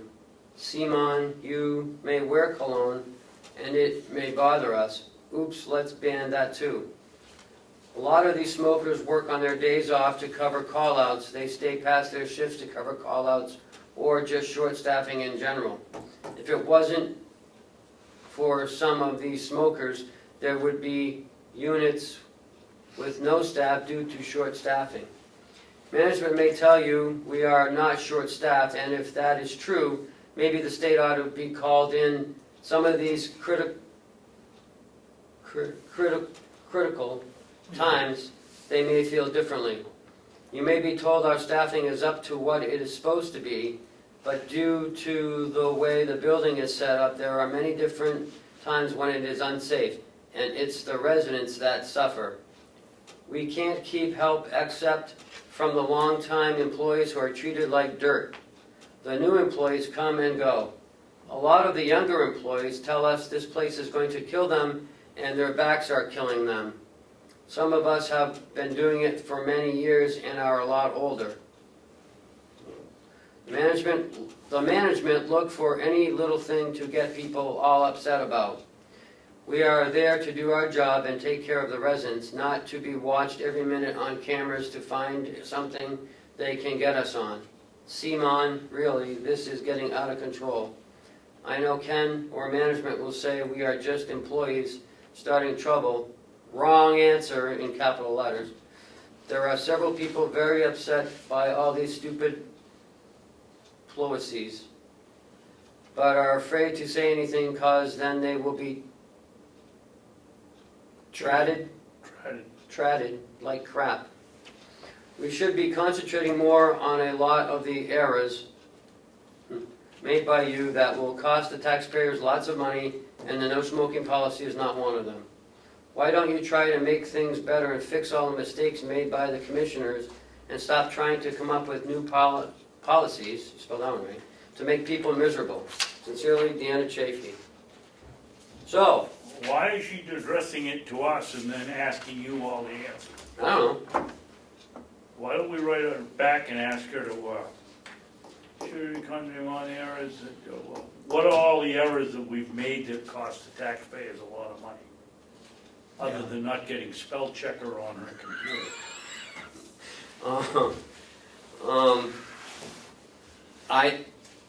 I don't know, if she, you know, I don't know. She looks at one little thing and then she throws everything into it. So I've asked Lori and Howie over here because I'm a little concerned that she's saying we're short-staffed. And so I want to make sure that she's saying that we're short-staffed. So that's a concern of mine. Yep. So now I Would be want ours too. them to address it. Are you short-staffed? What is she talking about? Is she correct? Is she wrong? Is she misinformed? Well, I believe it's incorrect information. Okay. And I would think if she has these concerns, she would be speaking to her direct supervisors. We have not heard from anybody, any staff regarding concerns with short staff. Secondly, I'd like to say we just came out of state survey. Survey is one of the things they look at is staffing and burnout and how many staff are working so many days in a row. We get actually specifically interviewed on what we do about how we watch that. They found no concerns with staffing over the last year in our building. I did go back and do, this concerns me because she's basically stating she feels the state should be called in that way neglectful in our staffing patterns. And Howie and I take that very serious. I do not believe we're neglectful. I did do an audit for the last quarter for July, August, and September. We do have a minimum staffing. I have shared those numbers, so we have a maximum and a minimum. I've shared those numbers with Ken. I can leave it for you if you want to look at it. For July, Excuse me, Lori, are we basic at a minimum or above? we are, there was, for July, August, and September, there was only 9 days that we were at the minimum for the quarter. And We've been above the minimum. Who sets the minimum and maximum? That, Who says we need so many people? We do, we do, and it's based on not just the numbers of residents, but the acuity of residents. acuity of care. So where does she get this idea that we're short-staffed all the time? That's what we need to know. Maybe she needs to call the state and have the state come in again and look at it. So- Maybe that so- would prove to her. You said something about burnout and working too many hours. We look at, you know, we do have, she is correct, there are a lot of staff who do a lot of overtime and request to have overtime Is to pay their day-to-day bills. Mhm. And how many hours does she work? on average, I'd have to look that up. She does do pretty consistently extra overtime. Maybe she's put And it down. ask for the extra time. If our staff are willing to do it, we allow them to do it. Mhm. But we do look at the number of days, and we look at, you know, are they burnout? Are they, you know, unhappy? Are they complaining? Are they just, you know, are there issues with residents? You know, we look at all that stuff. We train on burnout, signs of burnout, so that they can recognize that perhaps that they need some time off. Is there a certain category that she's looking at as far as staff? Is it housekeepers, is it RNs, I'm is assuming it it's nursing, nursing? because that's the department she works in. Okay. Well, according to the sentence here, this is about the smoking policy, Staffing. not staffing. So, she using the smoking policy, I know she's a smoker. I see her sitting out there having a cigarette on a pretty regular basis. Well, she does say, management would tell you we are not short-staffed. And that's true, maybe the state ought to be called in. So she is raising a question that she thinks we're short-staffed. That ties that into no smoking because a lot of the staff that would come in are smokers, and she feels they wouldn't come in because we have a smoking policy. If I read that right. I read it as there's bigger problems than smoking, Yeah. and staffing is one of them, that's how I read it. Yeah. That's how I read it. But again, she has not come to me or her direct supervisors regarding any concerns that she is so short-staffed on the floor any given day. And she says all these stupid I guess it's policies, but she said policies. All these stupid policies. There are several people very upset by all these stupid policies, but are afraid to say anything because then they will be treated like crap. Really? Traded. Oh yeah, traded like crap. Do people not go to you guys with, well, obviously you would know, I guess. But I think people, if someone's concerned about something, they'll tell somebody. Not sure what policy she's referring to, but we have not. All these stupid policies. How does this work? She's I don't know, what do you call her, the president of the union or No, the she's union not, steward? or- she's not writing this as president. I know. She's but writing it as an individual. I'm just, my question is, do people go to her because she is the union steward and think it'll get passed on and they're afraid to come to us, or what? Well, let me answer that for you. When I first got here last year, she said, and I hear it all the time from her, that people are upset and they don't, and they don't want to say this, they don't want to say that to you. I said, okay, have them write you a letter and send me the letter. I got 2 letters. That was it. From her. And she said, everyone. So, when people say everyone, they kind of don't mean everyone, but, There are a few. right. Lori and I do hear That's from a understandable. number of staff who won't speak up, they'll speak to a supervisor or somebody else. And if it's nursing, they'll typically go to Lori, if it's anybody else. So we hear levels of concern, but nothing about these policies or anything that's being articulated in this letter. People are pretty good about sharing their questions. It's mostly questions, asking, well, why this or why that, and we can answer them, but we're not aware of anybody of there ever being retribution for anybody raising any issue about anything. Right. They get thanked if they raise a concern. They don't get punished. Do we have mandatory overtime? No. You know? There is no mandatory overtime, so if someone doesn't want to work overtime, they're not required to? No, all of the overtime is elected by the employee themselves. It's all elected, they sign up for their They sign overtime? up. But we do give them information that we are short on such and such a day. Would you be willing to work? The schedule, Overtime? We have a sign-up mandatory, sheet. It's elective though. it's elected, and we have, They sign up for Mhm. whatever overtime they're participating in, they sign up for. and schedules are posted, so they know how many people are on, what unit it's on, where the openings are. Is there any other time, say like if there is someone calls in sick, and you need to cover?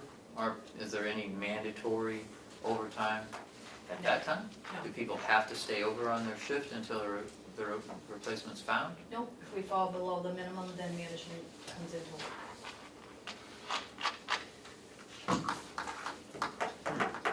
Okay, let's see if I Pretty can much think of only- something else. Only in law enforcement can you have those mandatory holdover, mandatory, the overtime requirements. mandatory. Doesn't exist in healthcare. There is a statute for nurses, but it's acute care.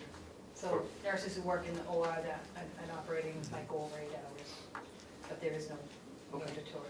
Because you can't. I'm just trying to see based if Yeah. perhaps on- based on there's, professional practice. because they all talked elected. about us being short-staffed, so, and we had discussion about burnout, so I was like, well, maybe it's because people are working more overtime than they desire, they're working harder than they wish, but they seem to be, It's elected. So maybe what you should do is just call her into the office and explain to her, look, this is minimum, maximum, and we're not below minimum, so I don't know, you should come to us for this and not write directly to the commissioners. Commissioner Babson. If you two would agree, I would think the first step that we would do, since the letter is addressed to us, is we write her a letter and ask her to list all the not all, but list, she says all the mistakes, but list the mistakes that we've made by commissioners, and maybe that would be a place to start a discussion. Perhaps, but I don't think that she's necessarily interested in trying to correct all the mistakes the commissioners made, but she's just trying to point out that why are we interested in this policy when there's bigger fish to fry? There's bigger issues for us to be looking at other than this. But what are those bigger issues? Can she identify those bigger issues?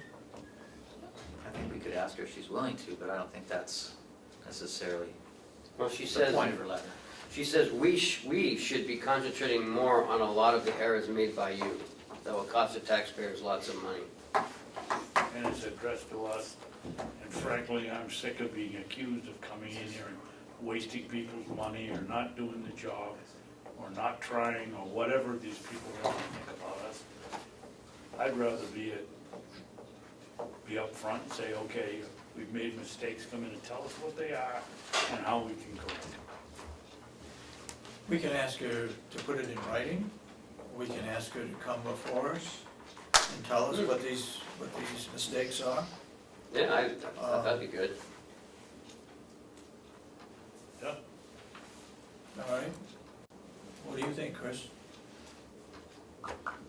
Yeah, I think it's appropriate to ask her if she would like to give us a list of things that she thinks is wrong, but I think that the larger issue here is that she is upset about the institution of the no smoking policy. You know, that's really what she's upset about. She's not, well, I shouldn't put words in her mouth, but I don't think she's necessarily, the point of her letter is the other mistakes we've made that cost the taxpayers money. I mean, if she's willing to give those things to us so that we could work on correcting those, now help us identify problems that we can correct, that's great.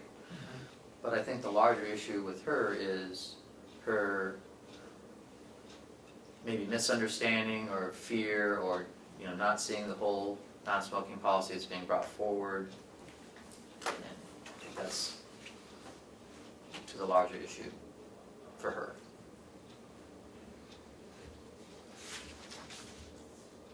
And so perhaps we can Is there give her a any- draft copy of it? I don't know, has anyone seen it other than us? What?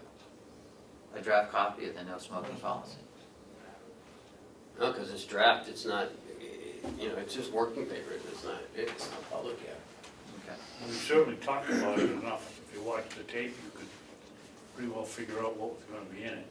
Well, you may be right. Maybe we should post it over there and ask for comments before we pass it. The other thing, is it worthwhile? I know it's time consuming and probably a little costly, but could we have a survey done over there, a unanimous survey, that they don't have to sign it, they just have to put down what their problems are, how we can make it better, and see what we get. If she is saying that people are afraid because of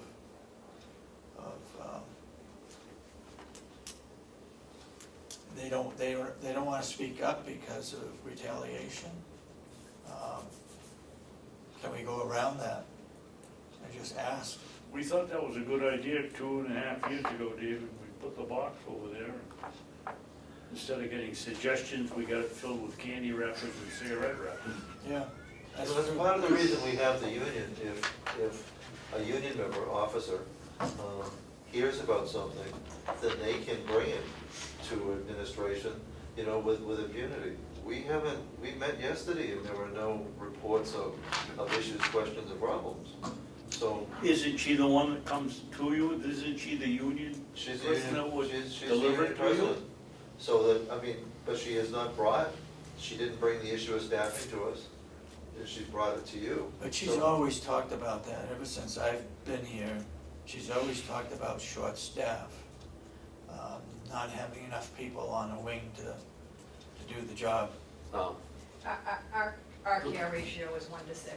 Most long-term cares are 1 to 10 or so. Huh. And that's one of the things that did interest me about working here is that The how level much of care. staff, the level of care and how much staff the county allows. Is it ever enough? Would we like to have more? Of course, but it's roughly twice the staffing ratio of a typical nursing home. But we do an excellent job. Doesn't make it easy work. There's still always gonna be more to do than there's time to do it. But I don't know of any place that does it better, including other county homes. Our staffing ratio is very favorable compared to other county homes as well. all right, so what do you wanna do? You wanna come over? Either write a letter or have her come over. Her choice. And I still would like Lori to talk to her about staffing and how we see it as opposed to how they might see it. If you don't mind bringing it in her office. With someone else. Well, Make sure yeah, you of have course. somebody Yeah, I with you. will offer her the opportunity because again, this is very serious accusations that we're neglectful in care and I need to know that if that's happening. I don't believe it is, but and if she's feeling that way, why does she feel that way? And So get she the hasn't- specifics. She hasn't come to you. So that's the first step too. That's what I thought. And none of the nurses Before said, she comes to commissioners, she needs to go to her supervisors. If she doesn't get any satisfaction out of that, then the next step would be to go to the administrator, and then the next step, go to the commissioners.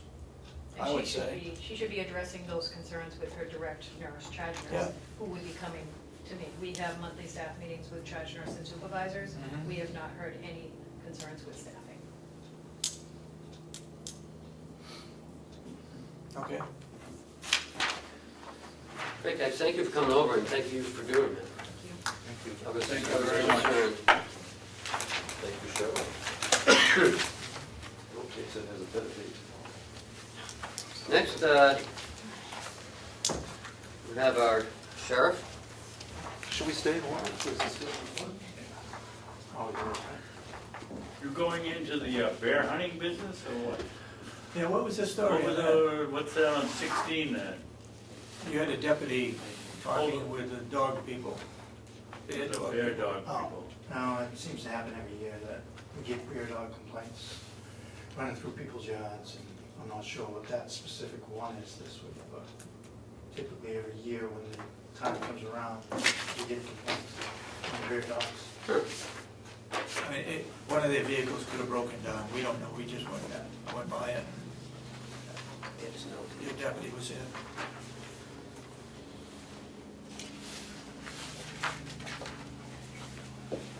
So, the sheriff has an announcement for you guys, so. What you have in front of you is the original letter that was sent on August 5th by email from the Department of Safety about a opportunity for a grant for opioid reduction. Basically has come out of the Granite Hammer funding, I believe, so. I opened the email on the 8th, read it, noticed that to have any opportunity to get this grant would have to be through a combined effort with the PDs in the county, where we don't have a specific task force set up for this type of grant. I brought it to the chief's attention on August 11th. As far as the opportunity, they voted at the chief's meeting to have the sheriff's office apply for the grant. They would be willing to be part of the opportunity to do these patrols for this purpose. So we put in a combined grant application with the towns that were likely or willing to be involved in this. And the grant had to be in by the 19th of August. So that was basically 8 days from when the chiefs were aware of it. So I did apply for it, And we have found that we have been granted the money that we did put in for, which was figured on a 400-hour allotment, and the amount is $26,948. And how will this be used for, Sheriff? And this is basically boots on the ground type of thing. Known corridors of drug use or drug trafficking, accident areas, to be able to put extra patrols in the areas to stop motor vehicles, to do drug and addiction work. There is also a requirement to have a specific training done for the officers that will be doing this in drug and addiction, which is basically how to stop cars and what to look for. Is there a statewide training group? Yes. Would they come in and do it? We were told initially that they will come to Carroll County and do the training, which would make it easier, but as of this week, they have reversed that. That they have 3 people in the training of this 8-hour lecture, basically. And to coordinate that would not be able to be done. I will give it another shot, because it will almost cut in half as far as the amount of officers from this county that would be trained in it, if it, compared to being done here or being done in Concord. Either way, if they come here, we'll have like, I think right now it's 45 officers that have not been trained in it, that would be trained in it throughout the county. If it has to go to Concord, almost cut that in half, as far as PDs being able to send their people down in the amount of time allowed. Oh, who does this? Is it the state police? State police would be heading up this training. And it takes 8 hours of lecture. It's actually, I think it's a 9 to 3 schedule. So It's a 6. they cannot afford to spend the time to come to 10 counties to train police officers on drug abuse, basically. Right, I mean, I'm guessing they put this training together. How important is it at the state level? I mean, the governor This, is on it.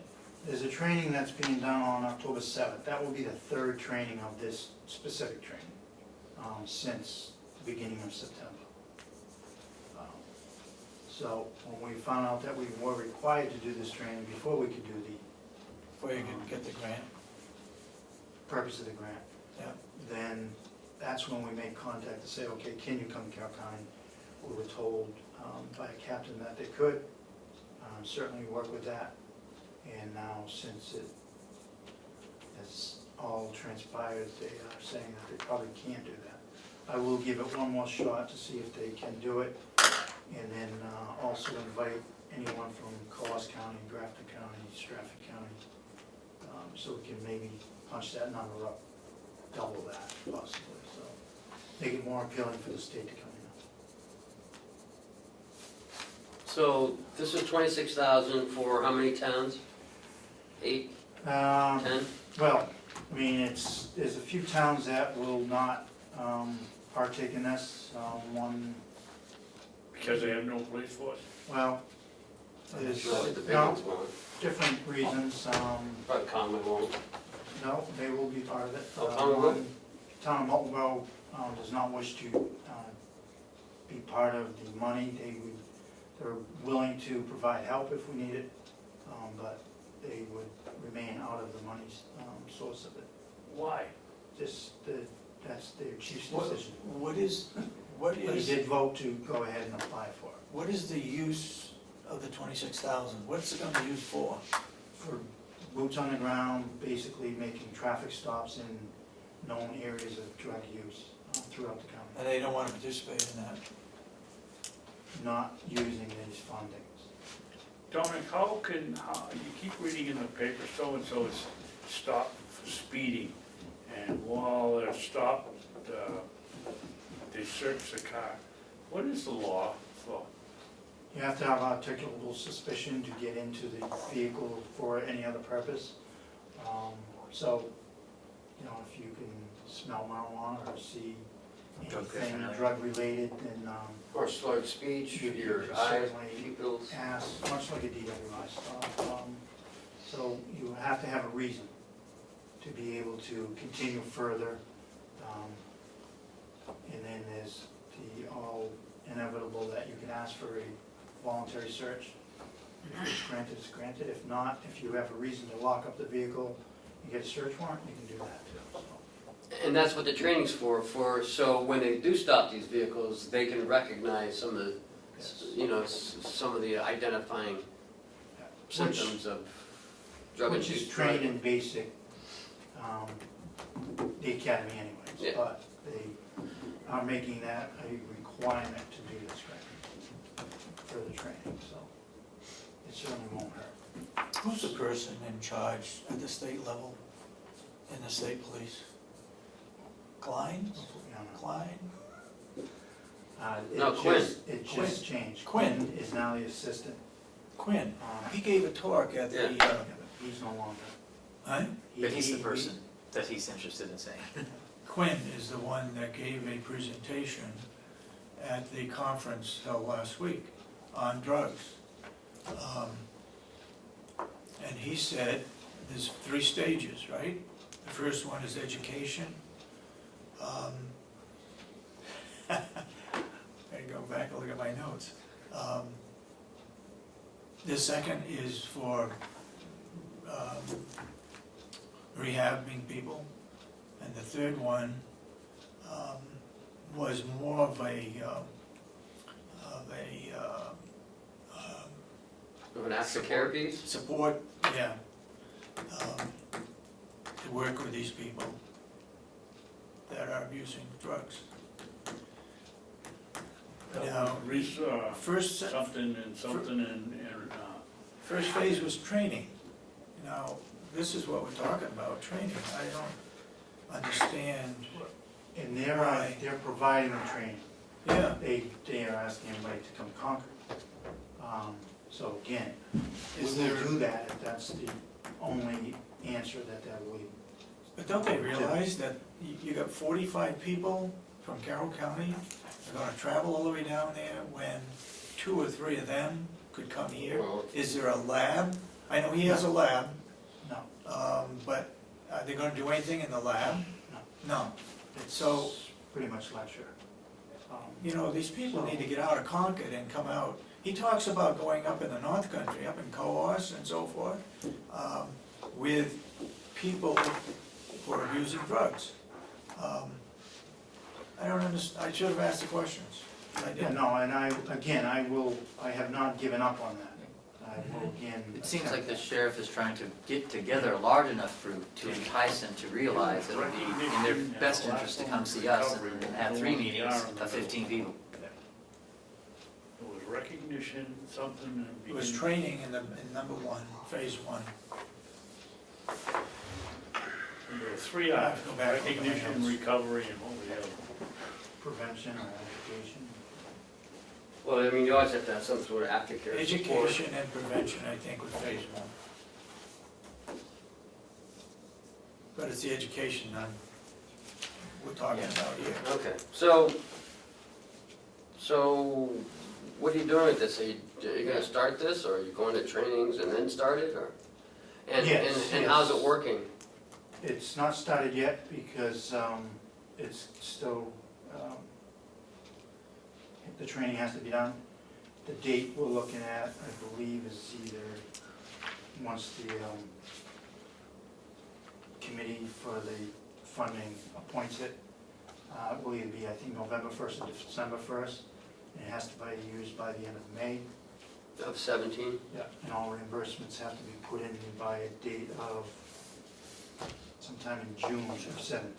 So this is something as far as can be put into next year's budget, as far as the grant is concerned. That's what I will come to you for. It's gonna be paid as overtime. Each agency will put in their reimbursements through me to verify. And then I will submit it to the state, and state will send PD to check direct. Okay, so we're not receiving any funds, Only for our portion. and that would be in the sense of, will those come before the end of the year? If we Any of those- start it before the end of the year. We'll get Say we reimbursement start in checks? November, then you probably will get a month of reimbursement before the end of the year.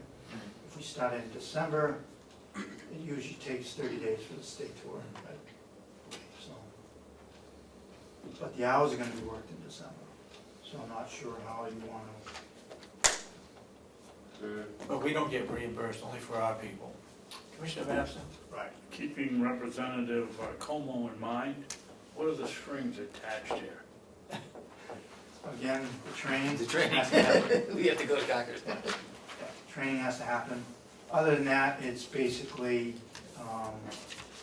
That doesn't seem like a string attached to me, No. that seems like a common sense. requirement. The record keeping as far as invoices and anything that is used during the money, which is basically just gonna be hours by deputies.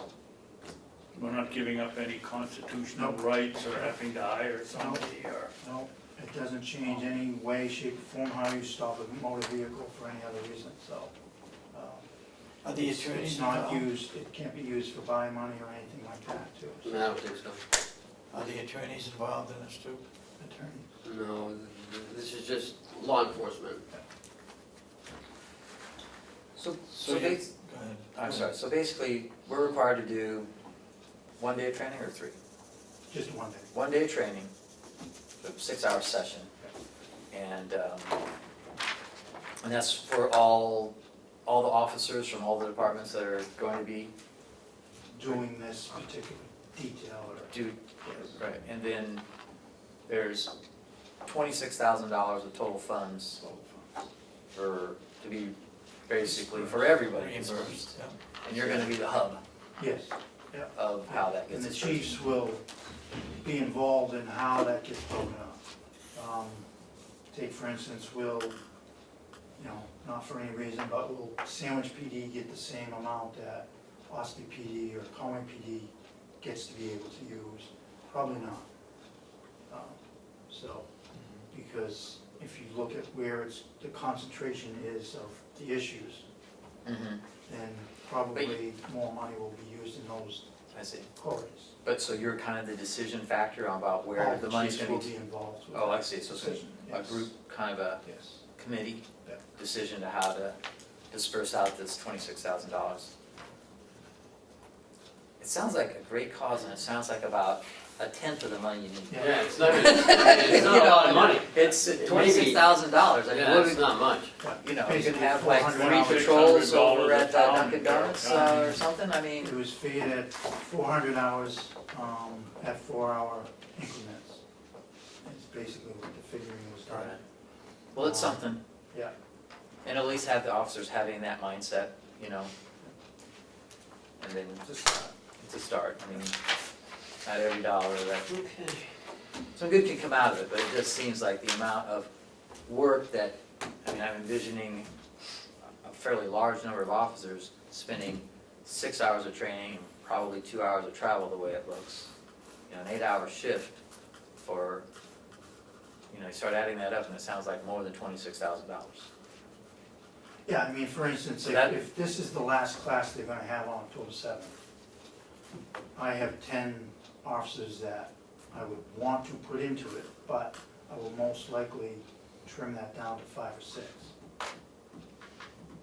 So, And then those would be the designated Yes. officers who would be assigned the detail of that for, okay, so you're thinking, Yeah. I appreciate that, because I was doing the numbers in my head and going, wow, And this, every department would do similar, do similar I things. did similar things, okay.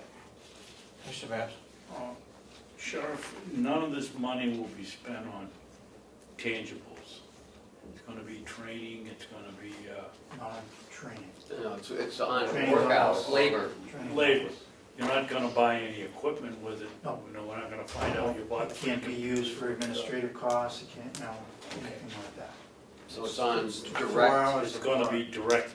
Yes. And interaction. you have the money within your budget to spend this year, you don't need any extra funds.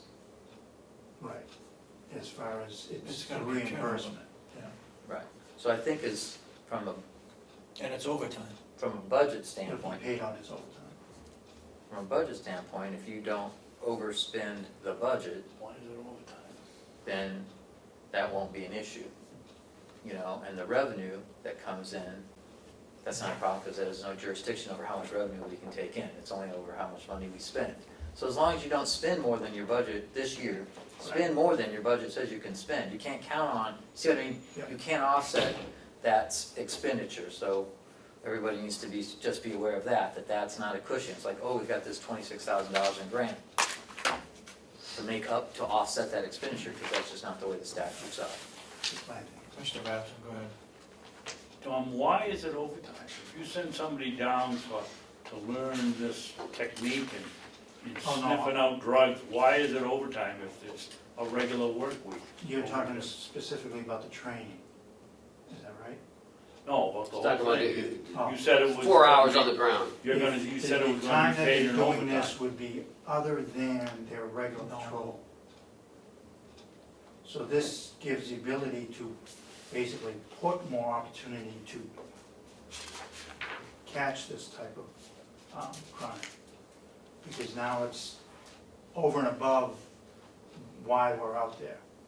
So there's specific purposes to go for this type of crime work. That's part of the, Yes. So it will be after their 40-hour work week, basically. Could be weekend. And it's not gonna be a lot.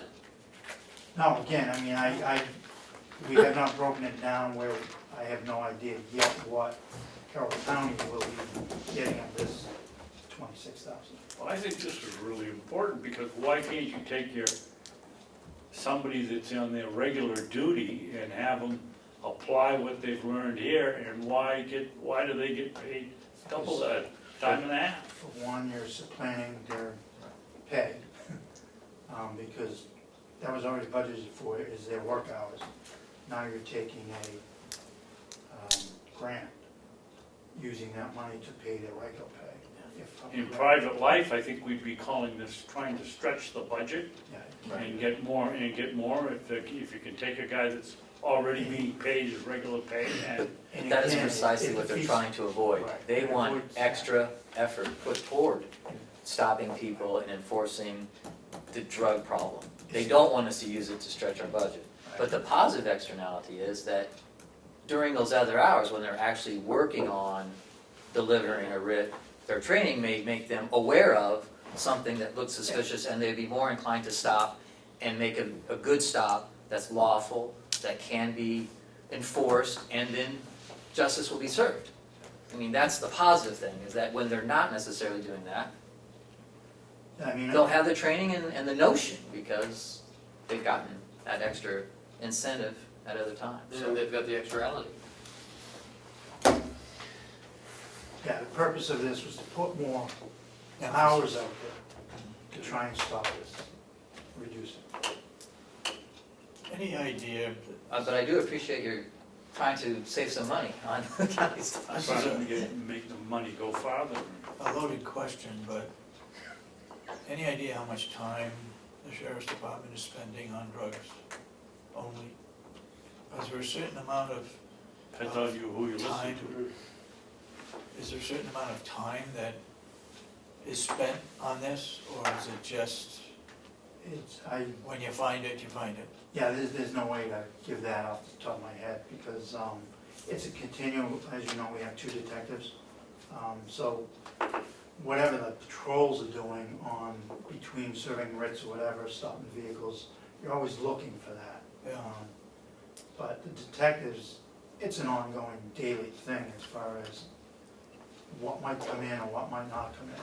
You know, if they're working on a paper crime, they could get a call that, hey, we're gonna, do a buy or whatever. So it's really hard to pin it down off the top of my head. Maybe we can provide that for end of year staff type of thing. All right. Well, thank you, Anything else? Sheriff. Yes, thank you.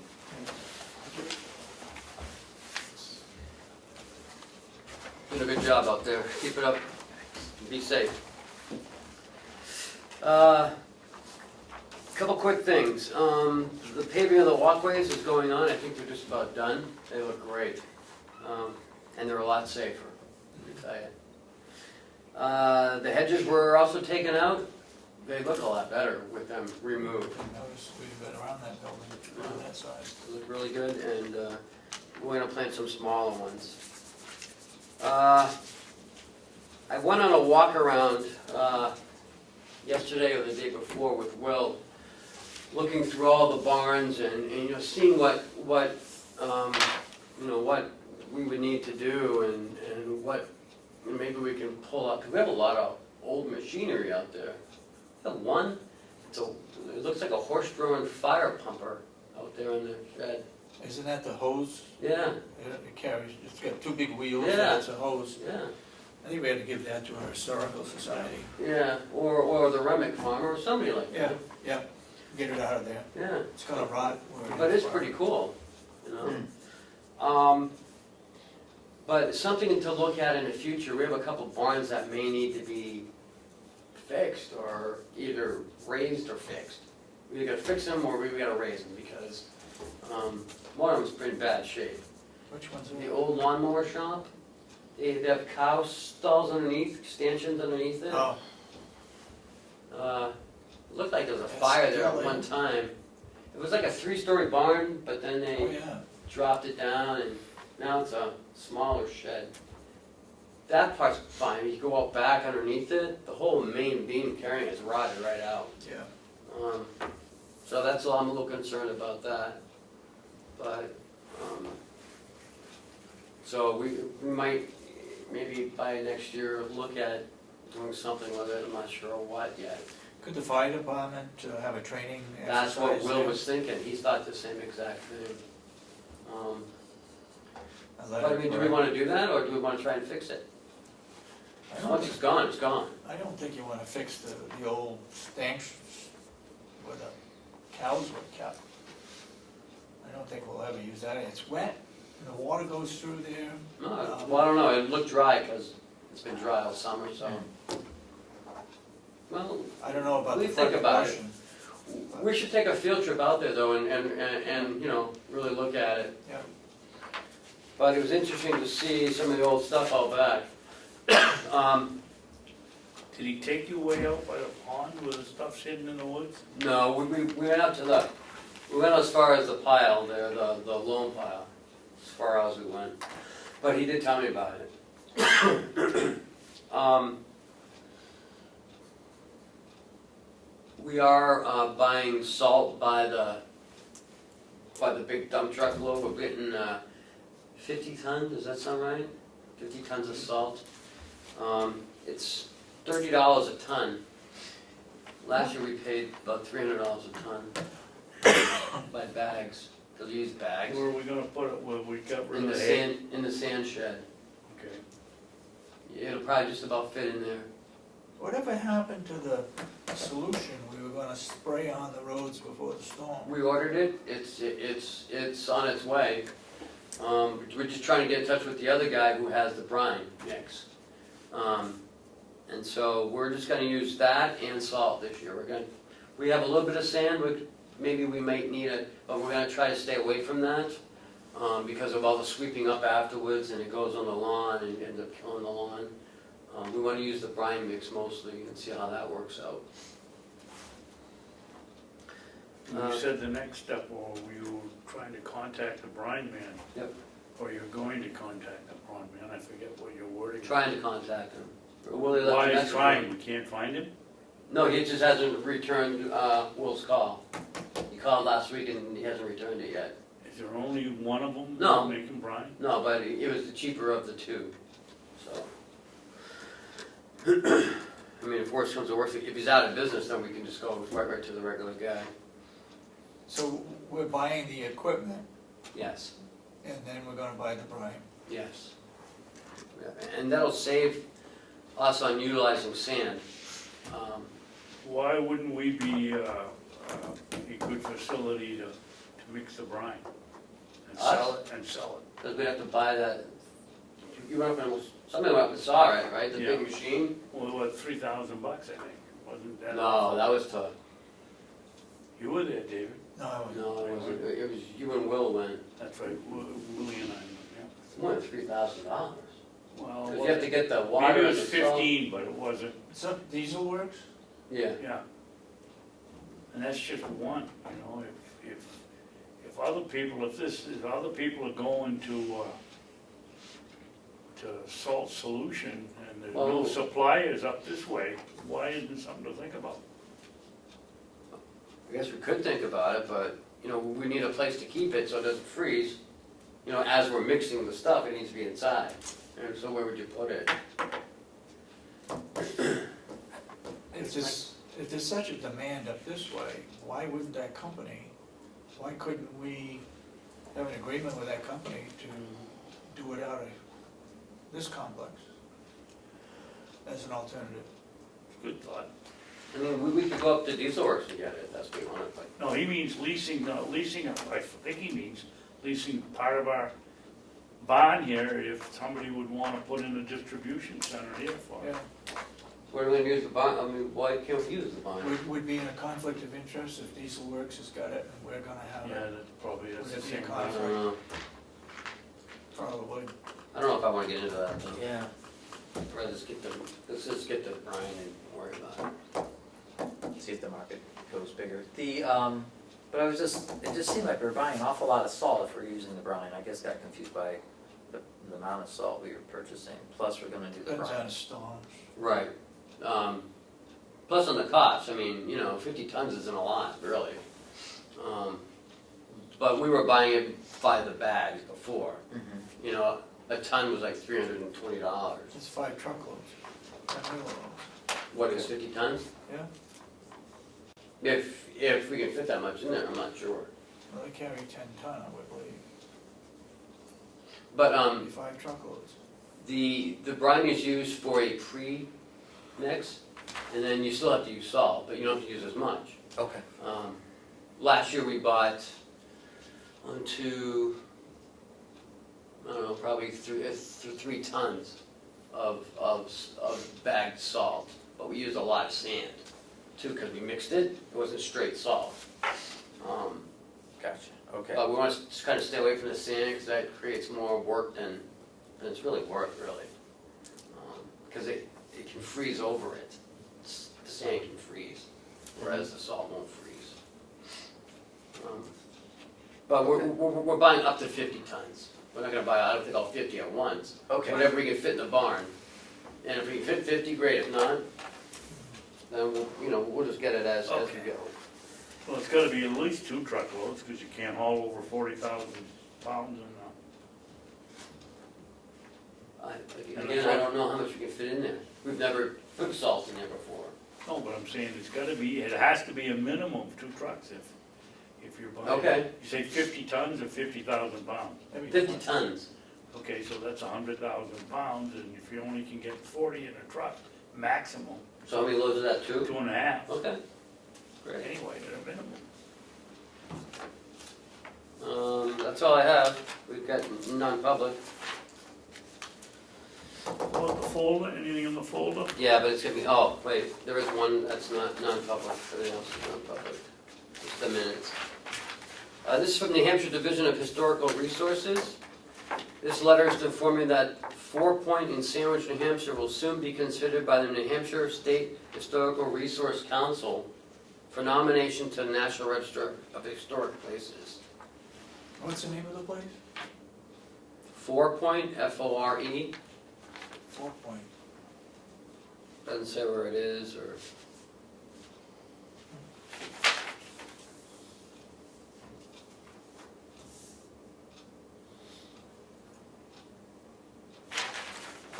So, that's it.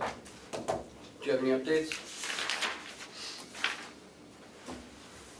Any updates on commissioners? No. I think the annual meeting was very good. I think Carroll County made out all right with a gift basket, and I won a coffee machine. You did? As a door prize, yeah, You want a coffee machine? yeah. a big one. Wow. I think the programs We're giving it to the county? No, he's, No. I know we paid for your trip down there to make the drawing, That I was my don't see door why. prize. I don't see why you should get it, why the county should Oh, okay. second, get it. thank you, that was quick.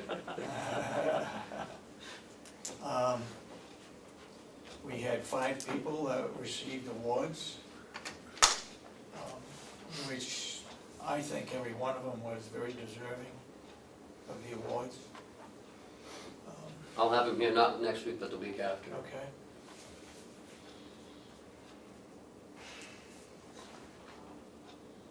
I did not stay overnight. I did not have breakfasts. But I thought the programs were good. I thought the one that, I think he's a Captain Quinn, He's actually a colonel. Colonel. He did a good job. And I think there was good attendance at most of the programs that I went to anyway. I went to the one with Shaheen, what is that? The Lord outfit, we got Shaheen, Finney, and Bass, or it was Bass. Regarding labor laws and so forth. So anyway, that was, I think it was a good conference. I think it's gonna be held at the same place next year, with Stratford County sponsoring it. Anything else? Are we gonna come back after a non-public for any reason? No.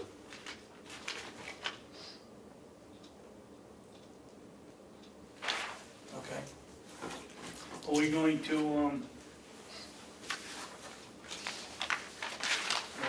we had Dominic here, and, we're gonna discuss whether we're going to cover in Freedom and, We're not covering freedom. You mean Tamworth and not Freedom, Tam. Jackson? I would say that if they want coverage, why don't they ask if we can help? Ask for help. We are like the state police, we are reactive, we're not a proactive agency. We could be if they want to pay us to be a proactive agency, as in Albany does. We provide Albany with set hours, because we have an officer in that town the whole time. Whereas we are in the area, and if there's an issue going on, but we probably shouldn't be talking about it in public like this. I don't feel comfortable talking about it. I don't, what, I know it's been in newspapers and everything, but where would we, where would the exception be? It's not about litigation, it's not about firing somebody, it's I just don't. I would think when it's a a town, policy, it's a policy that I think that the board should at least talk about. I think when a town is short on officers, if they want to request extra patrols in their area, I think we could accommodate that without going into any litigation or cost. We just spend a little more time in those areas, if they feel that it's necessary. I think it falls under 91A3 2I, What is that one? emergency functions. Well, it's not our emergency. Well, I mean, if we get too specific about what we're talking about, it delves into the security of each town, we probably should be taking care of it in public. We're just talking about, would we consider aid to towns?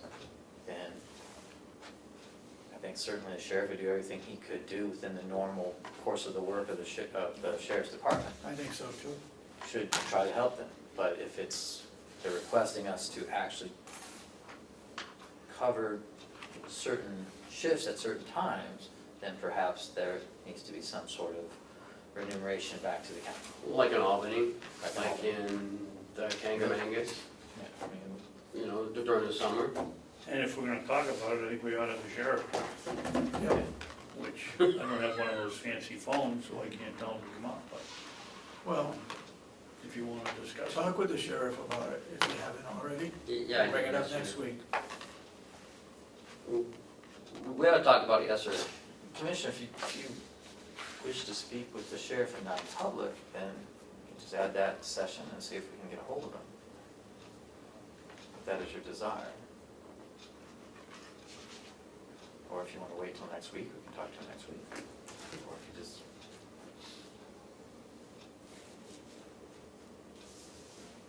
You brought the subject up, what would you like to do? I just, if we're gonna discuss it, my request is that the sheriff be here, however, non-public, public, whatever. I'll go down and get him if you want. Now, if you guys feel that this is the time to do it, or if you wanna wait till next week, I'm not gonna be here next week, so probably a good time to do it, since Dayton doesn't have any police for it. I wouldn't go that far. Let's do it now then. your chief All right, of go police get is it. eating too, Go right? get 'em. Go get him. We're gonna do this in non-public though? Yeah, I would. I Do would we have recommend anything it. after non-public? If No, not, we can sir. go into non-public now and then you can go get him. We should, Okay, I'll make a motion that we go into non-public, sessions 1, 2, and 3. Under 91A, 3, paragraph 2C. And matters which, if discussed in public, would likely affect adversely the reputation of any person other than a member of or the body or agency itself, unless such person requests an open meeting. Second. Roll call? Commissioner Ahlgren? Before we finish that, don't we also have to do the conditional, there's also one for the security. As far as your motion is concerned, we have to add that 91A3, 2I, for session for 4, whatever that. emergency functions. Whatever that, so we have 1, 2, 3, so Well, session where's 4. 4 on here? You just brought it up. We're adding, Oh, I said I 1, didn't- 2, and 3. we're Yeah, don't you adding, wanna talk to the sheriff? yeah, we just need to add that. Oh, okay. We that's- need to add that, yeah, okay. that's session 4. All the way at the bottom, aye. And session 4, 91A3, 2, parentheses I, consideration of any matters relating to the preparation for and the carrying out of emergency functions. Roll call. Commissioner Ahlgren? Do you want to talk about that? Yeah, under, we can do that under that. Under 3, okay. Yeah. Yes, sorry. Commissioner Sorensen? Yes. Commissioner Babson? Yes. So we're now in non-public. You go get the.